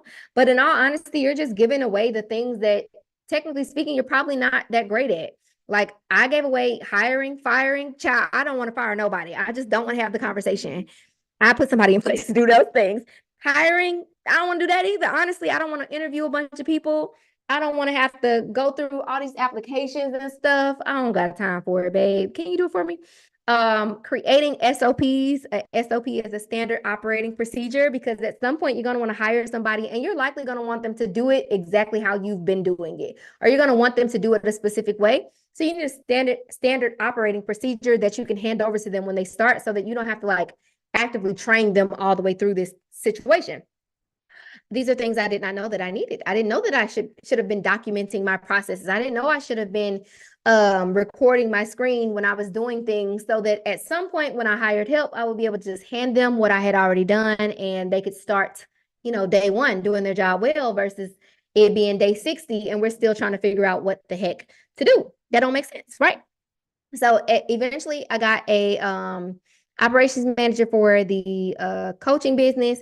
And now my next goal for my online boutique is to get a operations manager because no, I know what my strengths are. I know what I'm great at and I know what I want to do. And I also know what I don't want to do. And I would be so happy to hand off the things that I don't want to do personally. So in case you're wondering, I had never held any of these roles until I started a business. I had never been a buyer, never been a marketer, never been an inventory manager. I had attempted in my last job. My last job was at a small business and they basically gave me all this responsibility. I didn't know what I was doing. Had never done these things a day in my life. And they trusted me way too much with their money, with their time, with their store. Child, it was a mess. But it was fun and I learned a lot. And here we are. So in case anybody is thinking like, Jance, you must have known all this. No, I didn't know the half of the things. I literally had to step back. I had to have a that's so Raven moment and step back in the future and say, I say in the future, in the past, and think like, okay, girl, who was actually driving traffic into that store? Because it wasn't you. Who was doing the marketing? Because it wasn't you. What was actually getting people in the door? Because it wasn't you. I had to think through it because I didn't know what the heck I was doing. It was a mess. Darlene told me I need you for my marketing strategies. She said you're the marketing go. Oh, thank you. I love Darlene. Darlene is my favorite person. We be sending people back and forth to each other. I'd be like, you need to work with Darlene. She'd be like, you need to work with Jance. Will you ever do one-on-one marketing coaching? So I do one-on-one coaching in general, and you can use the coaching calls for whatever you want to use it for. All right. So planning and buying are where most online retailers fall short. So we talked about like marketing and inventory management being like areas where a lot of people struggle. Long story short, you need a retail plan. So planning in general looks one way. Planning in business looks totally different. Okay. Or as a retail business, I'm sorry. It looks totally different. So, and the only reason I can tell you that it looks different is because I have two businesses. I have a coaching business and I have a retail business. And as a coach, planning looks like, setting our revenue goals, thinking about how many people we want to join the programs and the membership and things, like how many people we want to get to a webinar, when are we going to have a webinar, so on and so forth. Planning as an online retailer looks like setting a revenue goal, setting an average order value goal, setting a conversion rate goal, looking at our data to understand what inventory we need, looking at our data to understand what pricing we need, creating a marketing calendar, so on and so forth. There are so many other things that I have to consider as a retailer that I don't have to consider as a coach. So here we are, planning. Retail planning is the process of developing a strategy for running your retail business to achieve specific goals and objectives. It involves analyzing market trends, understanding consumer needs, forecasting sales, managing inventory, and creating marketing and sales strategies. Retail planning helps ensure that a retail business operates efficiently and meets the demands of its customers. Now, I want to pause here, y'all. This is what retail planning entails. I don't expect you to do this right today. I don't expect you to have all of this figured out by the end of July. I learned all of these things over time. And I don't want that to discourage you. I don't want you to feel like I'm saying, hey, it's going to take you years before you ever get here. The Boutique Academy exists because I want to fast track your ability to get somewhere that took me years to get to. I literally have made numerous mistakes, wasted so much money, lost so much money, and now understand where it makes sense to do what and where it doesn't make sense to do this, and so on and so forth, so that y'all don't have to. Okay, so I learned that the first thing or the most important thing that I could do in a business, all of this aside, is to first and foremost set a goal. There is not enough people who are setting goals for themselves. When you set goals for yourselves, you're just simply holding yourself accountable to accomplishing something. And whether you accomplish it or not is obviously dependent on the work that you put in. But most importantly, the work that you put in creates data that you get to use moving forward to make it better. The first time that you do anything should not be the best time that you did it. The next time should be better, and the next time should be better, but it can only be better if you're learning how to analyze what's happening in your business in order to make it better. So I didn't always have $1,000 days or $5,000 days or $10,000 days and so on, $50,000 months, so on and so forth. And it doesn't consistently happen either. Let me clarify that. Like every single day is not the best day of my life over here, but I know what to look at and I know what I can use to my advantage to get the result that I want. I know what to look at to fix things when they're broken or to improve things when they're not going the way that I want them to. But it's only because I incrementally learned how to do each of the things that are my responsibility as a one-man band. Marjorie says, I'm a Boutique Academy member and attended last year's conference in e-commerce elementary. Will you please subscribe to my email list? My Klaviyo, it seems, isn't working correctly. No one is opening, which seems to be an internal issue. Sure. I want to join the membership. It includes marketing. Yes, there is tons of marketing lessons in there. Marketing lessons for me and an entire guest expert marketing section. Where do you organize these goals? Do you use the software? I use Trello. Trello is a project management tool. I always enjoy your honesty. It helps me push forward and to not give up. My pleasure. Oh, Marjorie, okay. I love Trello. Yeah, me too. It's awesome. All right. So on the back of retail planning is retail buying. So your buying should be a part of your plan. One of the biggest mistakes that I know that a lot of you are making, because I too have made it on a number of occasions, is just buying for the sake of buying. Like we buy things because we're scared that we're going to miss out on it. It's like, oh my God, I know that if I don't buy it today, it's going to be sold out.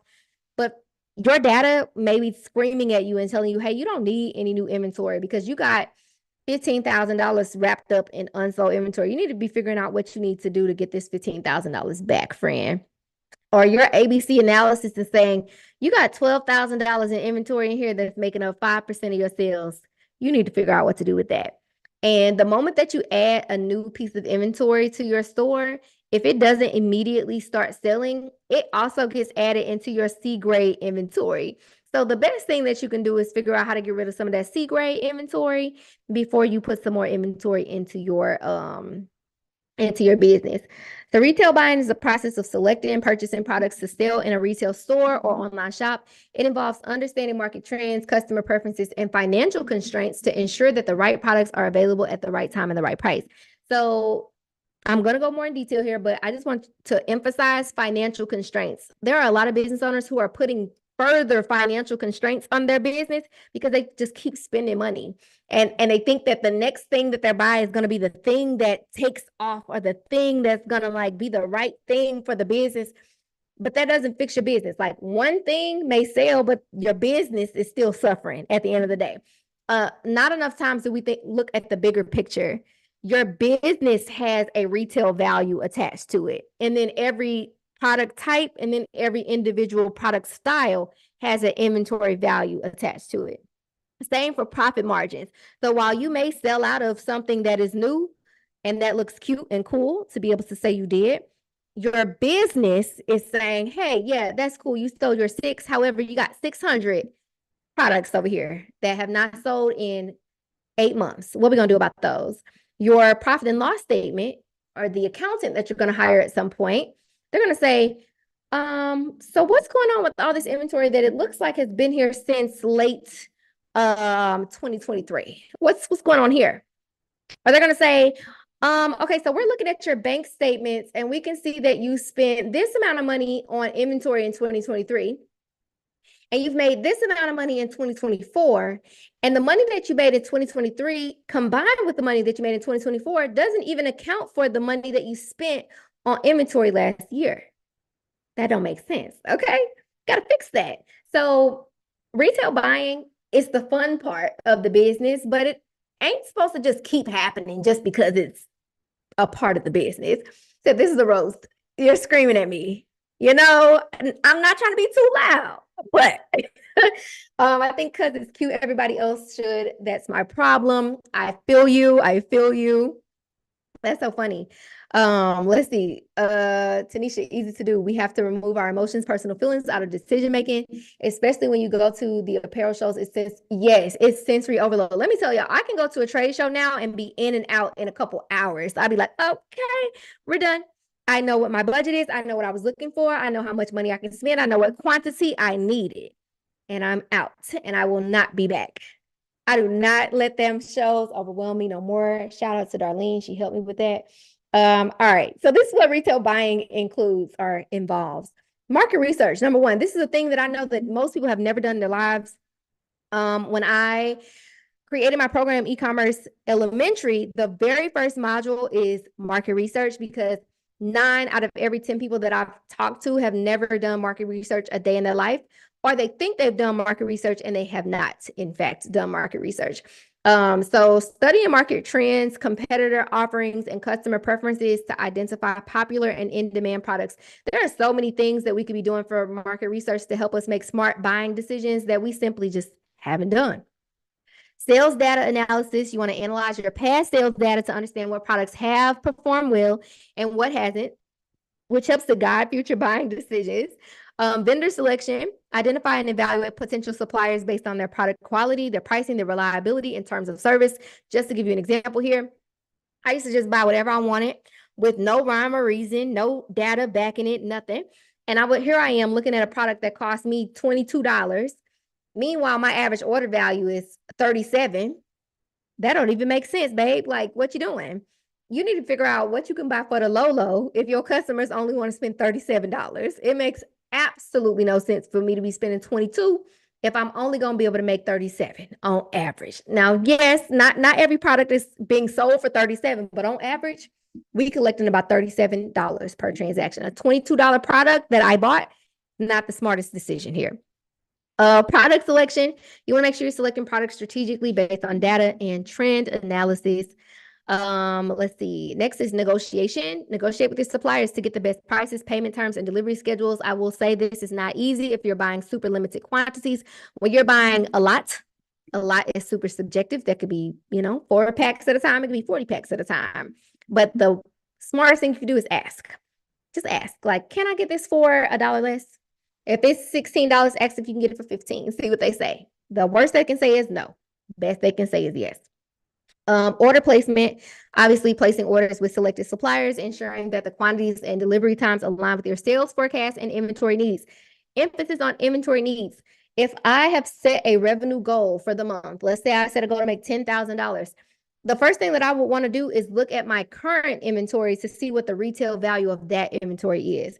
If my retail value of my inventory, let's say says, I don't know, $30,000, I have more than enough inventory at my disposal to be able to make $10,000. There's no reason that I need to go buy new inventory.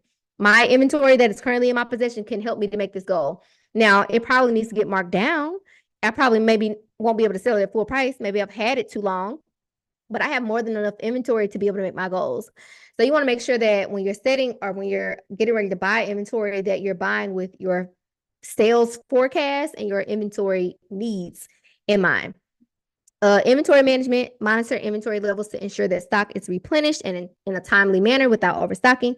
This is important. And just to give you a hint here, you can start off selling 6, but you should have a restock alert app on your store. I use back in stock alerts because this is going to help you measure demand and ensure that you get the quantity that you need moving forward. So I still to this day do this. If I am not sure about whether or not something's going to sell well, I get my 1-pack, put it on the site, see how it sells, let people sign up for the restock alerts. Once I know how many people are actually interested, then I go back and buy my larger quantity. So I want to make sure that I can replenish my inventory in a timely fashion, which ultimately helps me to keep my sales consistent. And then lastly is quality control, inspecting your received products to ensure that they meet quality standards before making them available to the customers. My first visit to Magic was 2002. Now I'm in and out. Yes. I didn't know how important market research was until I started reading popular brand blogs and how they tend to pop up first before smaller brands. Once you study your market and your SEO, it puts you ahead of the game. Yep, you are absolutely correct. All right. I think this is the last part, if I'm not mistaken, budgeting. So budgeting is important. Anybody here have an inventory budget that they stick to? Emphasis on stick to every single month? And I'm gonna emphasize whether that's good or bad in a second. Budgeting as a retailer looks totally different than budgeting for your life. We might create a budget for we're saving for something and all of that good stuff. Budgeting looks totally different. Yes, I do. Lisa said no. Ups and downs. Yes. When you're specifying to DM you, are you saying DM you on here? On Instagram, I'm sorry. DM me on Instagram. That's where I spend the bulk of my time. My bad. So retail budgeting is the process of creating a financial plan for a retail business, detailing expected revenue and expenses over a specific period, usually monthly, quarterly, or annually. It involves forecasting sales, estimating costs, and setting financial targets to ensure the business operates efficiently and profitably. So this is one of those cool things that I learned at my very last job where I was a store manager. I was a store manager for a small business, which basically meant there was no corporate office. Nobody was creating a goal for me, creating a budget for me. They didn't create nothing for me other than the store itself. They literally handed me the keys and said, hey, this is yours. Like, run this for us, put our money in the bank. We're going to make sure you get paid your salary, and we're going to move on with our lives.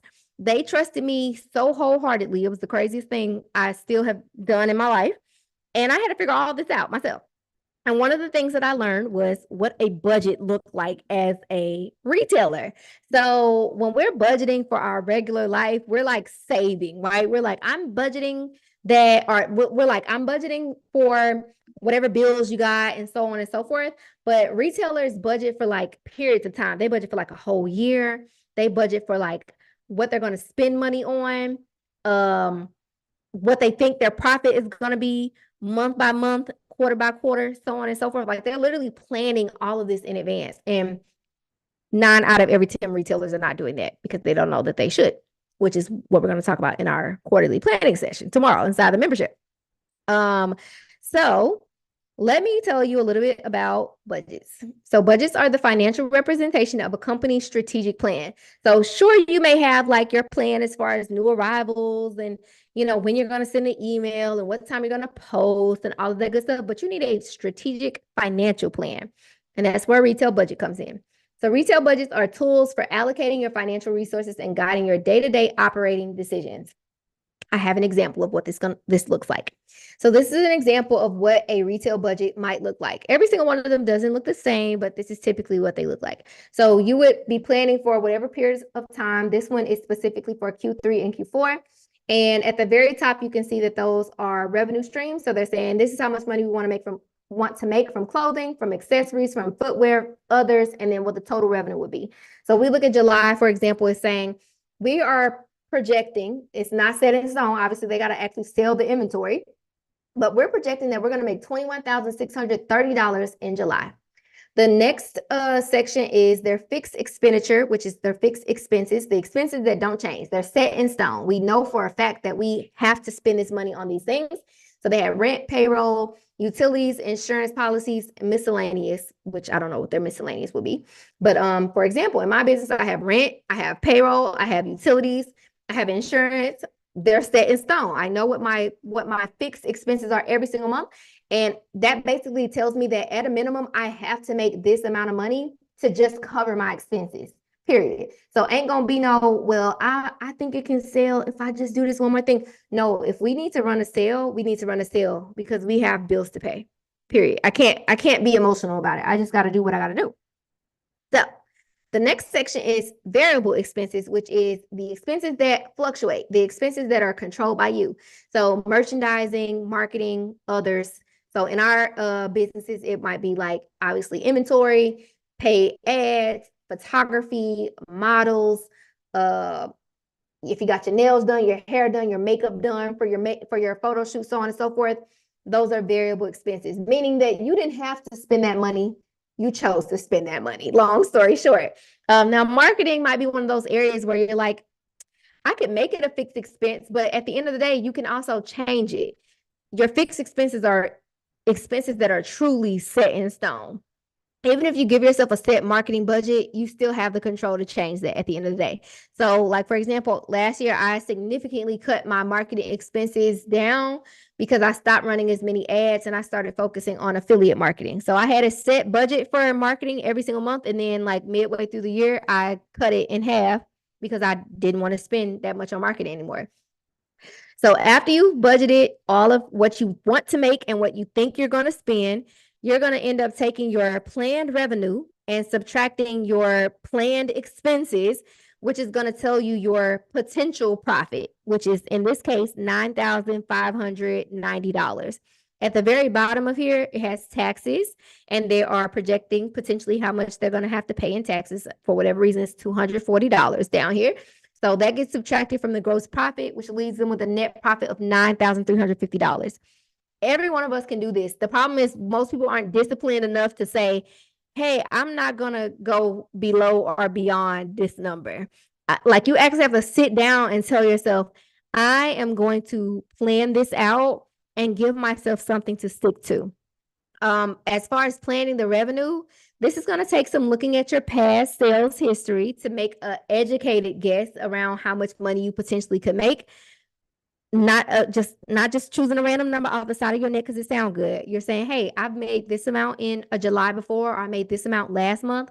I think we can make this amount the coming month. But planning ahead and saying, well, these are our fixed expenses. This is what I think I'm going to spend on photo shoots, models, so on and so forth. This is what our profit potentially is going to be at the end of the day. And if you know what your profit potentially is going to be at the end of the day, that allows you to start planning for the next month. If I know that we're going to have a net profit or potentially have a net profit of $9,350, I can pre-plan what I would do with the $9,350 when it actually occurs at the end of the day. Let's see. I think my IG messages go to your spam. I don't know. I'm gonna look. Hey, Janice, my business is a faith-based apparel brand where I work with a print shop directly to create my merch for me. I've been waiting to join a boutique academy. Will it be a good fit for me? I figured since our businesses are so similar, it would. Yep, for sure. I work with a lot of print on demand businesses for sure. You use an app for affiliate marketing? I do. I use an app called Social Snowball. Can you apply this without data? 100%. You're just making a projection. And the beauty of it is, if let's say you just plan July, you can say in July, I hope for this amount to come from this amount to come from that, this amount to come from this, so on and so forth. You put in whatever fixed expenses you have, if you have any. So like Shopify is a fixed expense, Klaviyo is a fixed expense, so on and so forth. You put in that. You put in variable expenses. Essentially, how much money are you going to give yourself to spend on marketing and whatever else you choose to spend, and just projecting. And then once July plays itself out, you can say, okay, now that I have some perspective and some data, I can use that data to create a plan that makes more sense for August. Sonia, hopefully that answered your question. You're just choosing what you want it to look like and then using what actually occurs to plan for the following month. You're welcome. Okay, so I want to give you guys a real example from my business and a real perspective because I'm very transparent. So I had an accountant, and I got an accountant at the end of 2020 or 2021. I think it was 2020. I'm not sure. Don't hold it against me because I don't remember. Had an accountant. We worked together for maybe a little bit over a year, and then I realized I needed an accountant that could look at my numbers in a way that made sense for retail, because all accountants are not created equally. I needed one that understood e-commerce, that understood cost of goods and discounts and gift cards and shipping and all of that. Like, I needed somebody that could dissect them numbers for me. So I got a new accountant, and we was fighting, not physically, but we were fighting all the time because I am very strong-minded and I stick to my guns, especially once I got a plan. I'm like, girl, I hear what you're saying. That ain't gonna fly with me. And she was trying to explain to me these numbers. And I said, I need you to create it in a way that I can understand it. So I'm going to explain these numbers to you guys, and hopefully you will understand it. So this is the type of data that may be used to create the inventory part of your budget. That's only one singular part of your budget. So the first column, 2021, I sold 22,256 total items in that year. And my average sales per unit was $22.75. So basically, once they calculated all of the money that I made, divided by the total number of products that I sold, on average, I was selling each individual product for about $22.75. Cool. Next is my average shipping income. So once they took all of the money that I collected for shipping in that year and divided it by, or took the amount of money I made divided by the shipping that I collected, I was getting about 98 cents per item that I sold. Cool. So then we did discounts, average discounts per unit. Same thing. You're taking the discounts from that period of time divided by the inventory, the revenue that you made, and it's going to tell you the average discount. So this is minus. So we did $22.75 plus 98 cents, but then we got to take out $2.12. Then we did the average gift cards that were issued, which was about 71 cents. In my business, a gift card is a store credit, not a gift card. It was 71 cents. So we took that out. Then we took out the refunds because on occasion we be giving out refunds, child. Some damaged, some didn't come on time, blah, blah, blah, blah, blah. Another 56 cents. So once we calculated all that out, I was left with a total income per unit of $20.33. That was on average how much I collected per item sold in my business. Got it. So then we had to calculate what my total cost of goods per unit was on average, and it came out to $13.39, which is crazy. To get that, you just take the amount of money you made divided by the total cost of goods that you sold, and it's going to give you the average cost of goods per unit, $13.39. You're now going to take your average income per unit, subtract the average cost per unit to tell you your average gross profit per unit. My average gross profit per unit was $6.94. So that is on average how much was left over after all of the discounts, so on and so forth. But this is before my expenses, those fixed expenses and those variable expenses we were just talking about. This is before we factored that in. Once we factored in my operating expenses, on average, my expenses were $8.55 per unit, which is crazy. Which we got to calculate my loss because I was at a loss. So my average loss per unit was $1.61. So yes, I was making sales, but I wasn't making profit because I had more money going out than the money that I was actually thought I was getting to keep.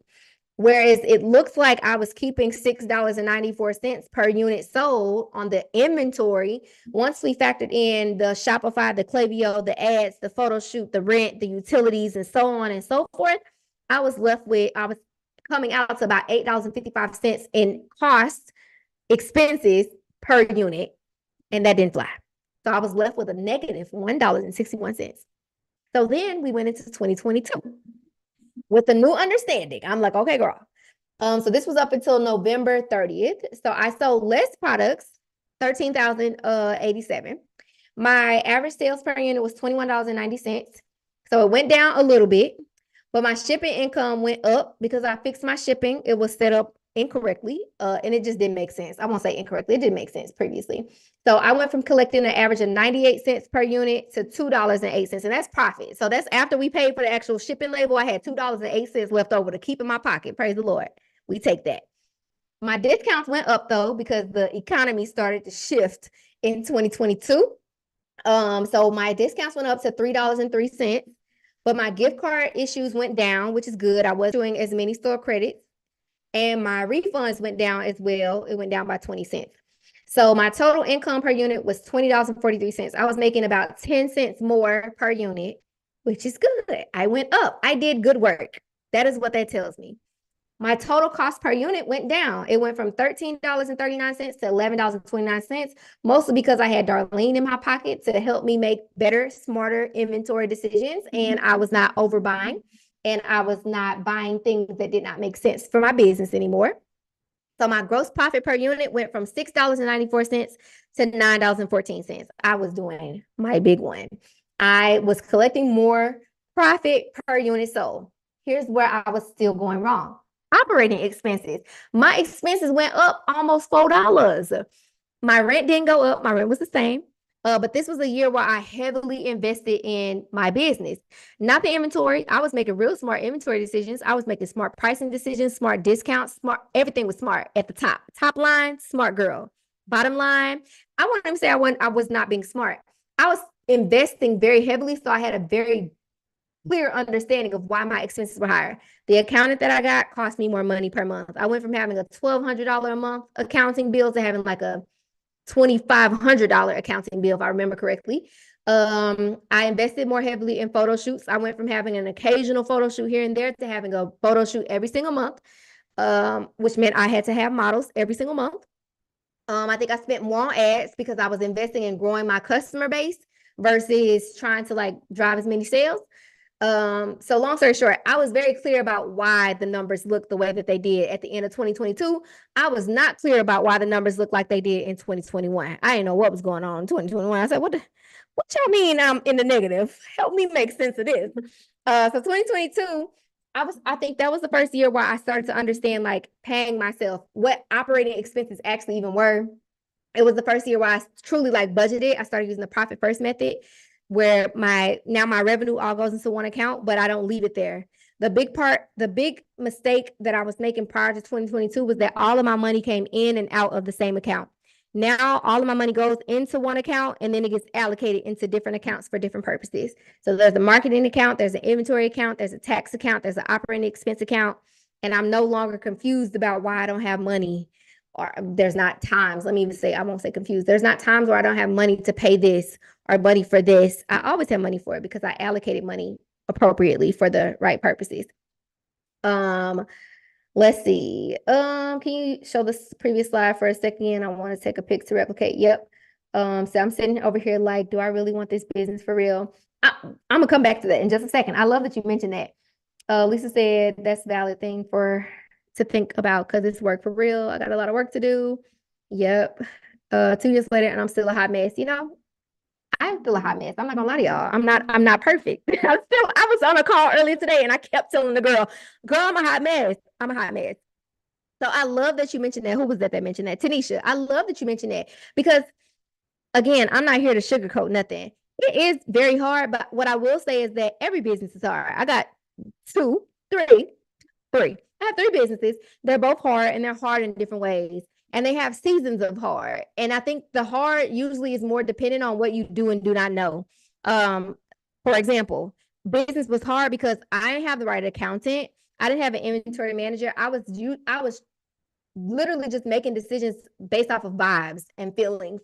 I didn't know how to make a smart decision because no one had ever taught me how to make a smart decision. I didn't know how or what data or what numbers to look at to help me to make decisions because nobody had ever taught me how to do that. So I've had years where it was way harder than it should have been, or way harder than it could have been, or it could have been easier. Let me say that. It could have been easier if I knew what I know now. And again, that's why I'm here, to help y'all know the things. I want to reiterate that these are not things that you should know. Like, you don't know, you learn over time. So I think that's more so the thing to consider. Like, am I willing to put in the work and learn it? Or was I just hoping that this would just click and it would just make sense? This is not, unfortunately, one of those businesses that just clicks and makes sense. And the people that it looks like it's just clicking and making sense, and it looked like they ain't working that hard, they probably not. I'm not gonna lie to y'all. There are a lot of not a lot. There's a good number of people out here who it just works for them. They're pretty, they're cute, they're popular, so on and so forth. It works, but that's not everybody. Some of us have to work harder than others, and in my opinion, the people who actually know their business and who actually understand the business are the ones who have longevity on their side. When you are running a business based off of vibes and feelings and hopes and aspirations, you don't go very far. It's hard. Whoops.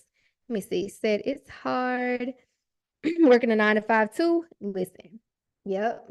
Drowning, but I love your honesty. I'll make this work. Trust me. You're welcome. Join our program, not the membership, the program. I'm telling you, you will not regret it. Thanks, Lisa. If you have good work ethic and will apply what she's teaching. I realize that I've been trying to target to a certain type of age group when my buyers are really different type. So I want to transition the type of clothes I buy. I'm just scared. Do it. What's interesting about target audiences is that the worst thing that you can do is limit your target audience to an age group. And what helped me to realize that was when I first started my business, I had like an age group like everybody else when I describe my target audience. But my mom's age is in my target audience, and she hates pretty much everything I sell. Like, it's the funniest thing. She's like, I don't like that. Why you don't sell more of this? Why you don't sell more of that? Why you don't sell more patterns and color and da da da? Girl, what you mean? She hates it. It's so funny to me. So that my mom actually helped me to realize that an age group is not enough for a description of a target audience. And I really need to understand like their lifestyle, their demographics, their psychographics, and things like that to make smart decisions. Sidebar before I finish this, because we're almost done.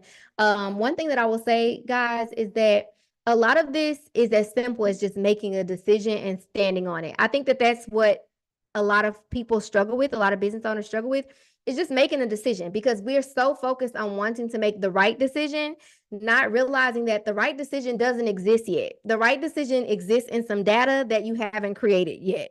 What is right for my business is right for my business because it has been right for my business based off of how my business played out over the years. What is right for your business is only going to be as right as it can be because you took action and allowed it to exist. So you got to take action. Honestly, truly, there's no right, there's no wrong. It's just doing it and reading the data to figure out what is in fact right for your business at the end of the day. The girl, preach to me. Listen, okay. I hope that resonated with more of you guys in the room, because I am a perfectionist. Let me tell y'all, I am one of them people that don't want to do it if it ain't gonna be right. And once I realized, oh, there is no right. It's not a thing. It honestly freed me, because I am a very much perfectionist. The moment that I realized there's no such thing as right, you just got to do it and figure out what works. Freed me.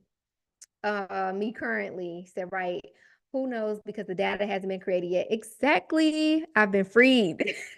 That's me. The Virgo in me goes into a freeze state. I feel you. I've been there. I 100% get it.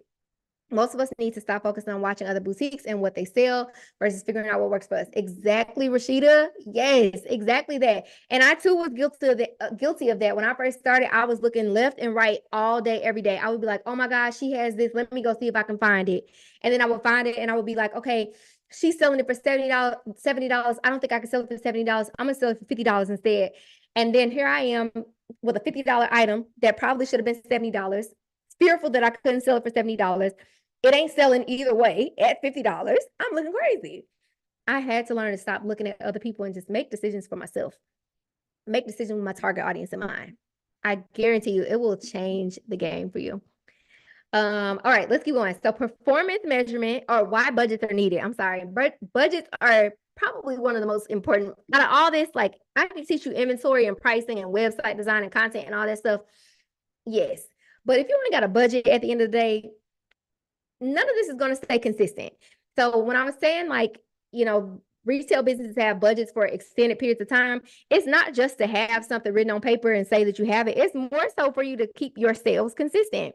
A lot of people ask me, how do I get consistent sales? And it's interesting to me because there's no way for me to explain that to you without knowing what your data looks like and if you have a budget. And I'm not just talking about inventory budget. I'm talking about, like, how much money are you spending on all the other things in your business? Because we could talk about you making sales at the end of the day or more sales, but don't you want to make a profit? Like, that's what we actually want to figure out. And there's no way I can help you figure that part out if you're just telling me that there's some number of orders that you want. People tell me, I want to just get 3 orders per day. I just want to get 10 orders per day or 15 orders per week or whatever. And I'm like, why? How much money do you want to make? How much? I can't do anything with that. We can't do anything with that from a business standpoint. Like, sure, we can do it from a feel good. Like, sure, let's figure out how to get you 5 sales, but I want to get you $500. I want to help you make $5,000. That's what I want to help you do. Can't speak for nobody else on the internet. I just want to help you make money. That's it. That's all. So budgets are needed because it helps you measure your performance. It provides benchmarks for measuring the financial performance of the business, making it easier to track your progress and make informed decisions. So once I set that budget in place, like I said, I forget, I think Lisa asked, like, you create the budget how you want it to play out, and then you use that to make it better, to fix it. So you might cut all them numbers in half the next month, and that's okay because you're cutting it in half because you understand, based off of the time I have, the money I have, the effort I have, so on and so forth, this is what's more realistic. And now that you know what's more realistic, you can create a plan that's probably going to play out better because you now have data to make the decision versus it being a hope, a dream, a prayer. It also helps to mitigate risk. It helps you to identify potential financial risk and allows for the development of strategies to mitigate them. So, for example, the budget that I just showed you guys, or the numbers I showed you for my own business, once I was able to see the impact of me making smarter inventory decisions, but then seeing that one line, there's only one line on there that was a mistake. Once I was able to say, oh, my operating expenses are too high, I immediately was able to make a decision and say, okay, what needs to be cut?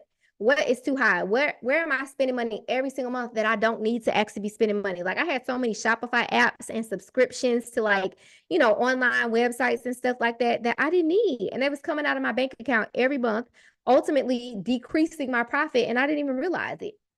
So it helped me to be able to identify that.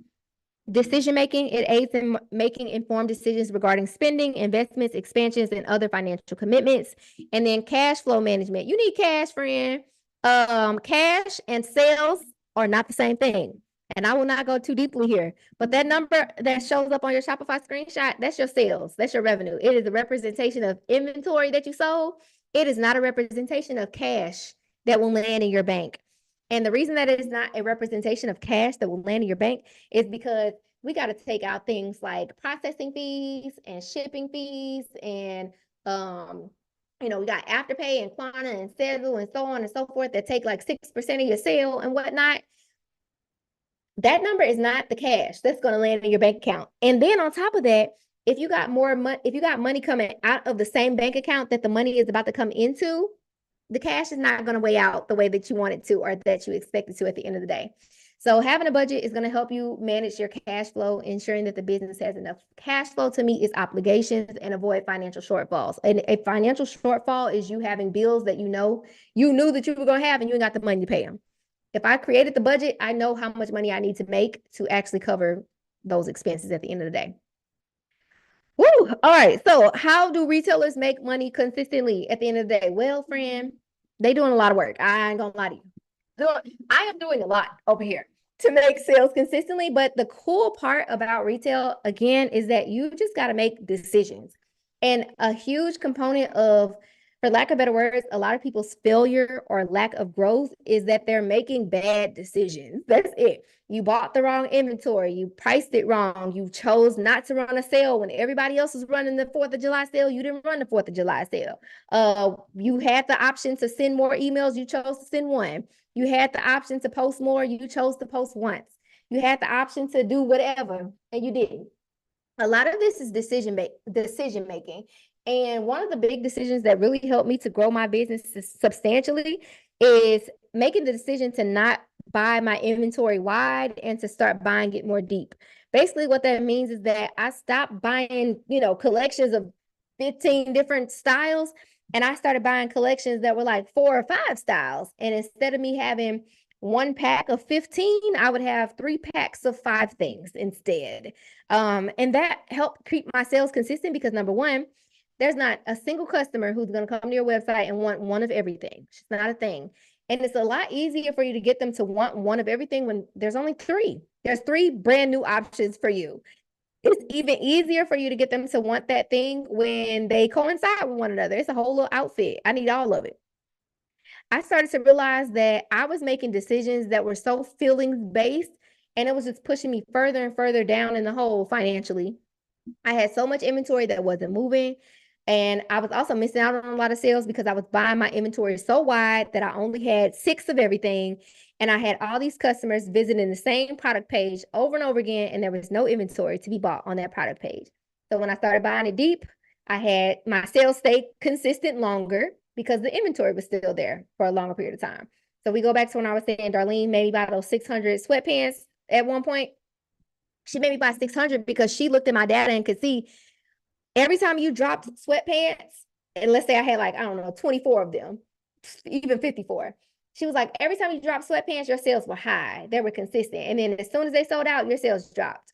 And she's like, wouldn't you like to, in the simplest terms, wouldn't you like to keep those sales consistent? Absolutely. She's like, well, you need to buy more of those and less of everything else. And I started buying more of those and less of everything else. And I started having like $5,000 days, $10,000 days randomly. It felt random, but it was strategic, if we're being honest, because I was using data to make the decision versus not using data to make the decision. So making sales consistently involves effective inventory management, marketing and promotions, competitive pricing, cost controls, strong customer relationships, and adapting and experimenting. If I had to summarize all of what we've talked about today, I would summarize it to these 6 things. If you can effectively manage that inventory, more specifically, keeping the right inventory in stock at all times, your sales become consistent. If you can create an actual marketing strategy or marketing campaigns that make sense and stick to them and not be so in a rush to market, so in a rush to put the product out and stuff like that, and you actually focus on the growth of your audience and the growth of your, your email list and things like that, your sales will become consistent. I promise you. Competitive pricing, that takes a little bit of data reading as well as data reading, and also looking at your competitors to see like what their pricing looks like and things like that. Cost controls is more from a budgeting perspective, looking at the numbers and saying, okay, I'm spending too much money here. I'm spending too much money there. I need to cut these costs. Strong customer relationships. You should see your customers as relationships. I actually just added a line to my conference workbook earlier today. And it said, your job is to gain a customer, not to gain a sale. One of the worst things that you can do is stress yourself about getting more sales instead of getting more customers. If you can change your mindset to think like, I need to make a person actually like, trust, believe that this business is credible, it's a lot easier to make a sale because you're not thinking like, oh, my job is to just promote products. Your job is to attract a person, and your job is to make a person feel good and feel appreciated and feel best served, so on and so forth. And adapting and experimenting is just basically not ever getting set in stone and thinking like what you chose was the right decision. I know we be thinking we made all the right inventory decisions and all that good stuff, but sometimes it just be wrong. It just be wrong. It just wasn't great. It wasn't that good. The thing you thought was gonna be great, it wasn't great. Experimenting, having fun, adapting where necessary, period. let me see. I just missed something. Most of us need to focus. Oh, I read that one. So for a beginner, what do you think is a good, but oh, yeah, there's no right or wrong. It's really like how much money would I like to make? How much profit would I like to keep? But also knowing what your beginning expenses are going to be. So is there anything left for you to teach at the conference? A lot of free game? Absolutely. 100%. Nothing that we touched on this webinar is getting touched on at the conference. It's a totally different event. So you might be wondering, can I do it all? I've seen a lot of y'all saying like, oh my God, this is so much. It's a lot. It's a lot. I'm not gonna lie. I keep saying it's a lot. You don't have to do it all. Like I gave you the option of, getting help, Fiverr, Upwork. A lot of people ask me like, where do you go to find help? The funniest part about this, y'all, if we go back to the beginning, we talked about economic contribution. Ironically, you need to actually believe that you're a business. When businesses need to hire people, they put up a job post. You're a business. Put up a job post, especially if it's a job. Like if you're looking for somebody to consistently offer a service to you, put up a job post. Indeed, LinkedIn, so on and so forth. Your job. You need to have a business page on them platforms. You need to post when you have open positions and let people come to you and let you know that they're interested in potentially working for you. If that's a little steep for you right now, Fiverr and Upwork or your friends, I would highly recommend doing that. And at a minimum, it could be you just learning how to do these things yourself. Okay. Nobody ever said that you needed to know it all. I still don't know it all. I'm learning day by day by day, week by week by week. Honestly, truly, I still be making mistakes, but I learn from them at the end of the day. So, it's not impossible as long as you get help, whether that be a person, whether that be a platform, whether that be a teacher, a coach, a class, a course, whatever, a conference. For anybody who's interested, come to my conference. You just got to be willing to ask for the help, honestly. And what's most important at the end of the day is that you're focused on actively learning. Every single time you take an action, every single time you do something in business, if you don't know what you're doing, ask for help. Google is your friend, honestly. I Google things all day, every day, but actively learning is the most important thing in the business. Outsourcing just in this last month has helped me drastically. Don't be afraid to play in Shopify, and Shopify has a help chat 24/7. Yes. So for anybody that is in need of help, I mentioned that we're having our quarterly planning session tomorrow inside of the monthly membership. Our monthly membership is $29 to join right now, and it's $47 a month after that. And this is $47 after the first $30, child. $47 after the first 30 days. We have a quarterly planning session on tomorrow. And then on Friday, we have our live Q&A session where you literally will be face-to-face with me on a Zoom. And you can ask me whatever you want, ask for help with whatever you need. And we also have a community where all of these people, hundreds of people are in there to support you as well. So I'm in there. Hundreds of other business owners are in there to help answer your questions, give you feedback, so on and so forth. All of these little screenshots that you see are different worksheets and resources that are inside of the membership. I just give them tools to make decisions easier for them to make and to give them a space to track all of these different numbers and things like that in your business, because looking at the Shopify screen over and over again and not having something that's calculating these numbers for you and keeping track of them is counterproductive at the end of the day. So I give them tools that they can use to keep track of all of the things. I'll drop the link to the membership in the chat for you guys if anybody's interested. And this is a view of what some of it looks like. So we have our planning sessions. All of them are, everything is recorded, number one, inside of there.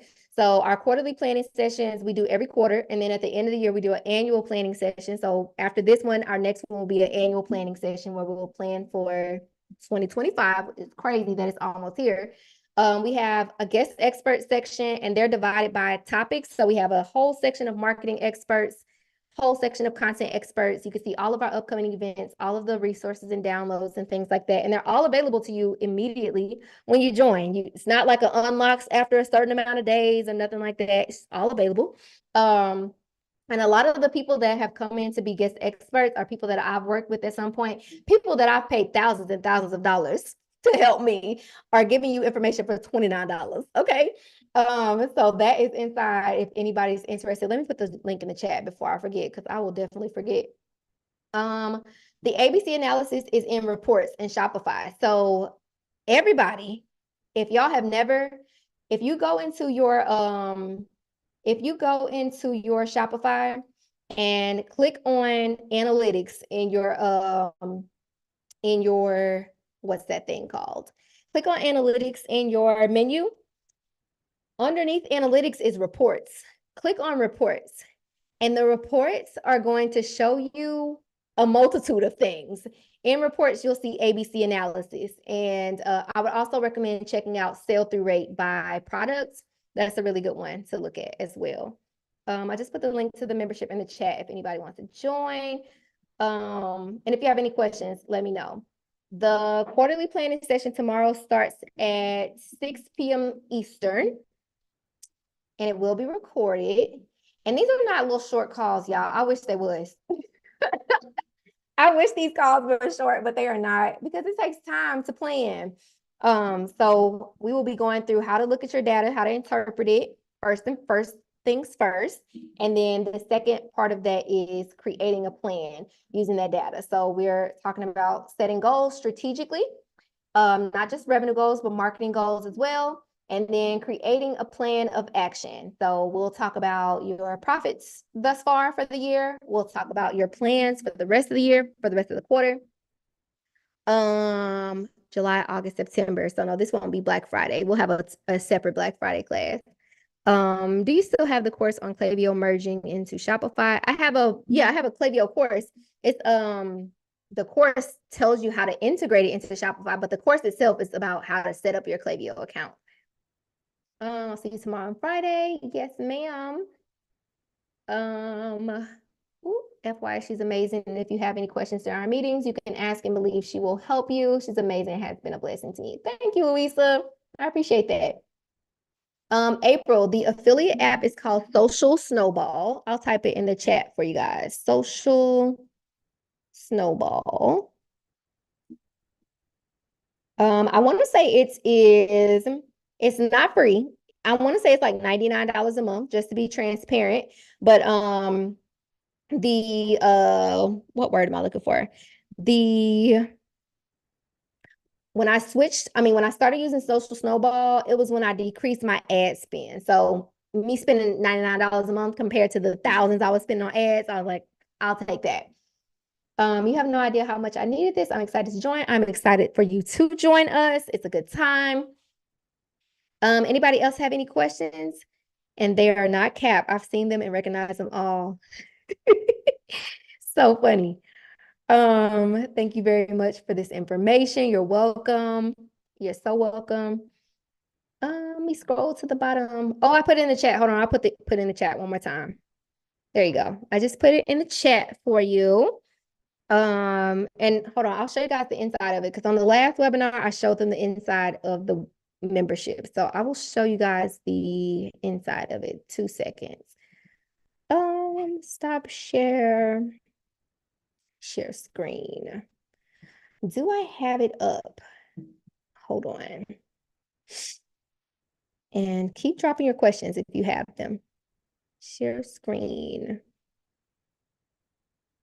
Okay, this is our membership. So it's in a platform called Circle, and you can access it from desktop or from a mobile device. You just download the Circle app once you're in the membership. So this is the home screen. This is where you can see all the things that are happening, all the communication, all the things that have been dropped from the ladies. You can see like an overview of the events that are coming up and things of that nature. And then over in the menu is where you can navigate through and find whatever you're looking for. So this is where the downloads and resources live. This is where all of our chatting happens. You can chat literally all day, every day. You just drop whatever it is. You can put pictures, you can put a video, a GIF, whatever you want me to see, you can drop it in there, or whatever you want the community to see, you can drop it in there. This is where our live Q&A thread lives. So every month they drop their questions for me, and then I answer them. So I actually need to unpin this one and pin our, I'll do that when we get off here. It's pin the July one. But they drop their questions and then I answer them on our live call. You can see all the events from here. This is a mini course for people who are just starting out. And it just basically gives you perspective around all the things that matter as a new business. So I always recommend that people start here. Even if you're already in business, it gives you a really good refresher on things that maybe you didn't consider to begin with. And these are all the trainings that I have done. So there's a social media ads course inside of here. You guys' view looks different than mine, but this is our ads course. There's some digital marketing classes in here. So how to succeed on social, how to create a landing page, how to grow your email list, how to study your analytics, how to create a sales funnel, so on and so forth. There's a content section. These are all lessons they're in course format, if I'm not mistaken. Yeah, they're in course format. Sales strategy. We have occasional office hours where I just answer their questions. So we've had like a few paid advertising ones. We had an email marketing one.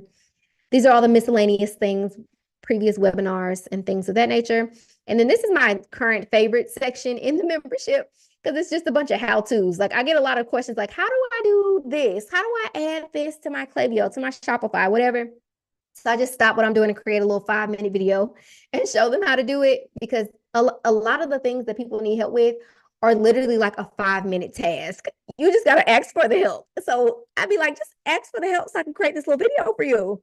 So this is my favorite section of the membership right now. And then beyond that is our Q&A replays. You can see all the Q&A replays. There's some challenges in here. The Beyonce challenge is my favorite challenge we've done. Earlier this year, it's literally 5 days of me breaking down the entire launch of Beyonce's brand Sacred. It was so fun. Our $1,000 a day challenge is there in there. The email marketing challenge is in there. And then these are all those guest experts I was talking about. So these are people that do these things for a living. So if you're like, I wish I could hire a blah, blah, blah, you just come watch their class. This is campaigns, SEO, how to be more creative, email marketing, campaigns again, e-commerce marketing, customer retention, branding, launching, rebranding, systems, Pinterest, Instagram audits. Instagram, I don't know if these were audits or not. SEO again, building a brand messaging, influencer marketing. There's like 3 influencer marketing classes in here, so on and so forth. Content experts, finance experts, funding, accounting, business credit, tax prep, operations, inventory management. Darlene is the person I kept mentioning that I've worked with for inventory strategy, manufacturing, hiring, SOPs. I think I mentioned that earlier. Mindset. Definitely watch that if you struggle with mindset. And that's that. That's the membership. So this is our little platform. It's our little home. You guys are welcome to come join us. I hope to see you in the room tomorrow. Okay, let me read the rest of these questions and we will hop off of here. Scroll. Will you ever bring your Facebook group back? Probably not. I have way too much in my life to manage, and I cannot manage a Facebook group on top of a membership, on top of a program. Very hard. The mini course was so yummy. Perfect refresher. I love that. Do you still have the full e-commerce elementary course? I see it, but it says curriculum only. No, well, no, we don't. Yes and no. So we combined our program e-commerce elementary with our program, the Boutique Accelerator. So we have one program that combined 2, and it opens for enrollment again at the end of July because it's after the conference. So yes and no. The curriculum for e-commerce elementary is inside of another program that's combined with another program. The resources and downloads is private. Can I get access to it? Oh yeah, that's weird. Hold on, since I'm on the screen, let me see if I can give you access to it. Mm, Oh, I gotta get in here and stretch my legs. Yes.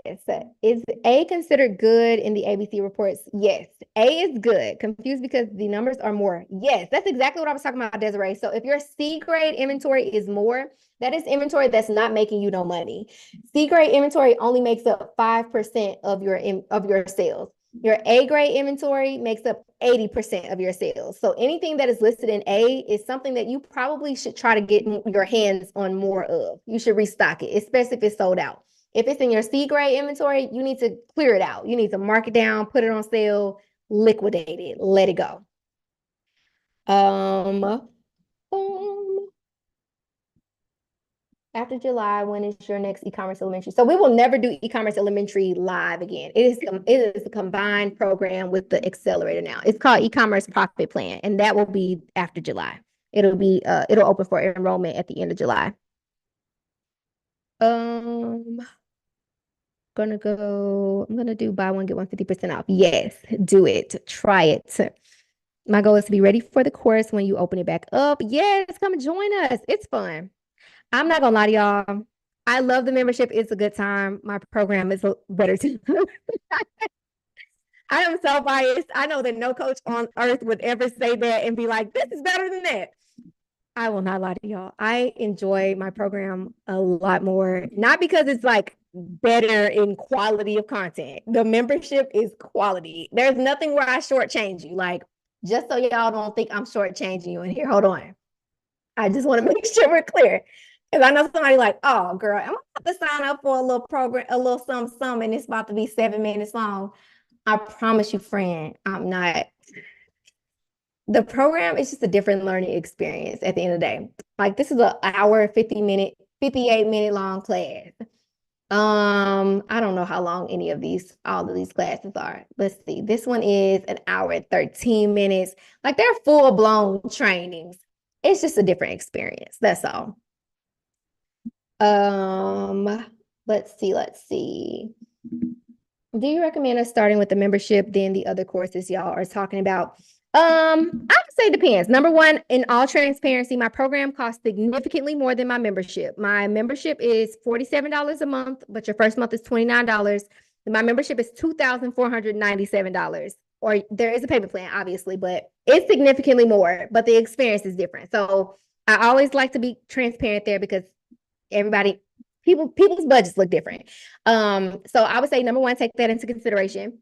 Number two, I would say take into consideration what you need in this season of business. Some people need community and they just need access to information. And that is what the membership is. The membership gives you access to information. It gives you access to me. Obviously, I'm live on this quarterly planning session tomorrow. I'm live for our live Q&As and any other like live classes that we have. I'm there, but my program gives them a greater level of access to me, and we're meeting more regularly.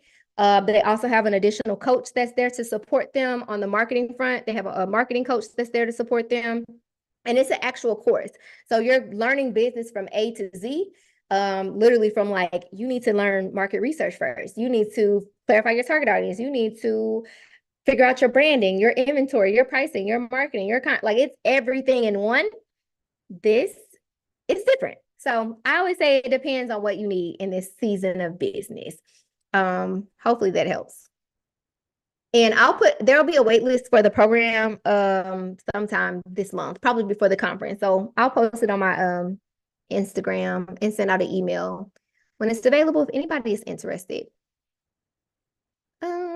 I make all my products and I never delete bag inventory, even if they aren't coming back. I just archive them. For the ABC analysis, should I delete products I know I'll never bring back? I personally would recommend deleting them if you never are going to bring them back. Yeah. I haven't explored the platform yet. Is there a place that you suggest to start? I would start in Startup Essentials, which is under learning levels. That is where I would recommend starting. I was trying to LaShondala. I was supposed to be giving you access to something while I'm in here. Let me not forget that.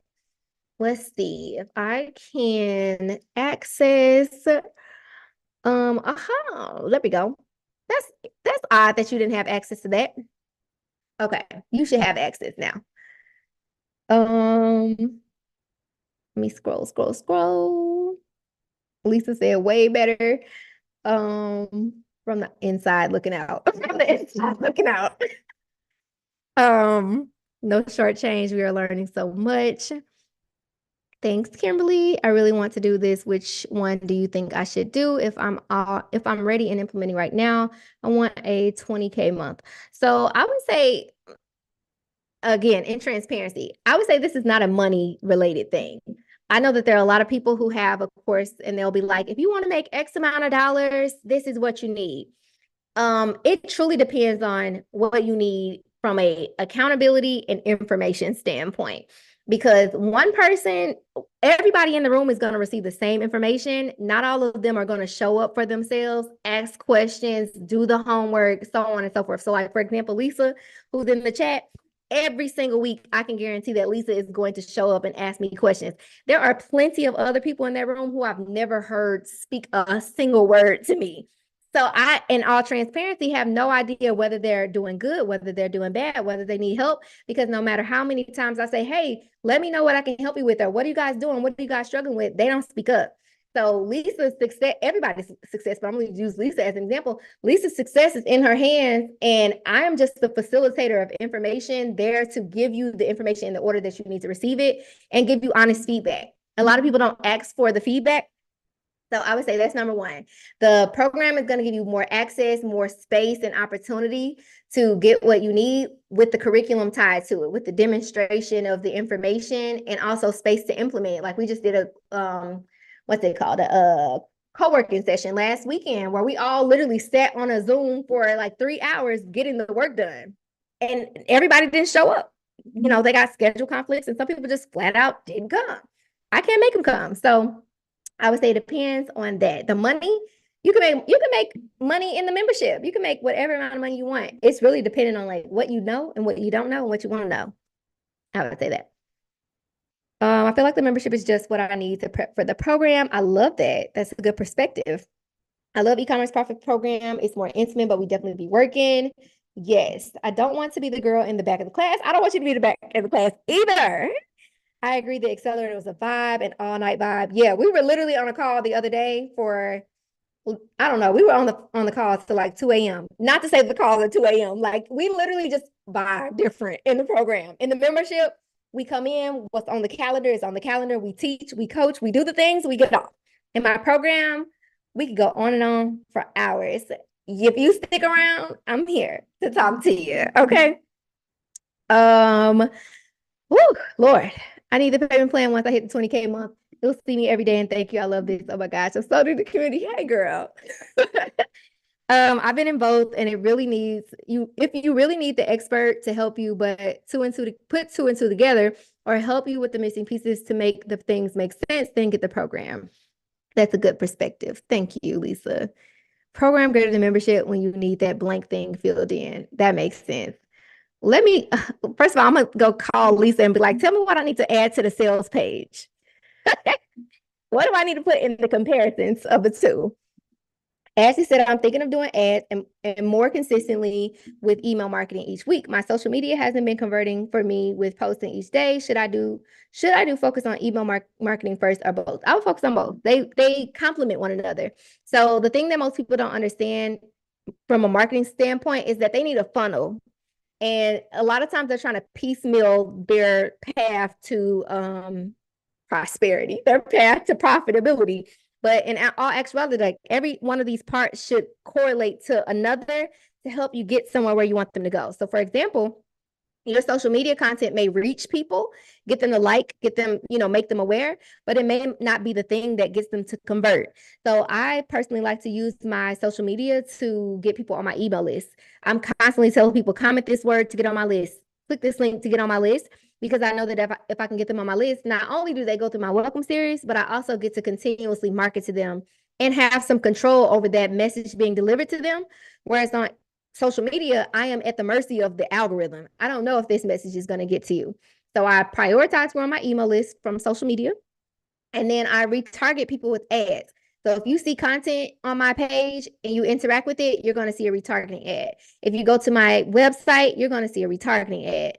If you add something to my cart or to the cart, you're going to get a retargeting ad as well as a abandoned cart email. So they all work together to help me to get the result that I want. There's no one thing that is better or worse than the other, because they all have different roles in the business. That was a good question. You're welcome. Lisa's gonna ask questions that make us laugh every single time. The co-working session was so productive. Can't wait for the next one. Me too. So I'm heard, never spoke up, but I'm about to go back through the modules and do the work. Yes. Come on. I love that. So 2 a.m. boutique BTS. Yeah, we call it boutique behind the scenes. Or no, we call it boutique after dark. That's what we call it. Boutique after dark. Desiree said, okay, she's sold. She got me sold. I'm only her wing woman because her, Lord, her SHIT is legit. Like the woman is smart. As soon as you implement, you gonna see. By December, I'm gonna be able to show y'all I'm implementing starting this month. I love that. Y'all are so funny. Lisa, I'm gonna start screenshotting Lisa's remarks more because she cracks me up every single time. Does anybody else have any questions before we hop off of here? I will send you guys the replay of this class. And as I stated earlier, if you have any questions, my DMs on Instagram are the best place to reach me. And I said I was gonna do this last webinar, but I forgot. I'm gonna put a question box on my stories, and you can drop questions in there because my DMs can sometimes be in shambles, if I'm being honest. You're welcome, Ashley. Said, oh my gosh, I'd be so for real. I know you do, Lisa. Tanisha, I sure will. You're so welcome, Lisa. Okay, guys. Well, I am so appreciative of you joining me this evening. I am going to go eat some food because I have not done that today. Shame on me. I've been sitting at this desk working on conference stuff all day. I will see you all on Instagram soon. I hope to see you in the membership tomorrow for our Q&A or for our quarterly planning session, and on Friday for our Q&A call. All right, guys. See you later. Bye.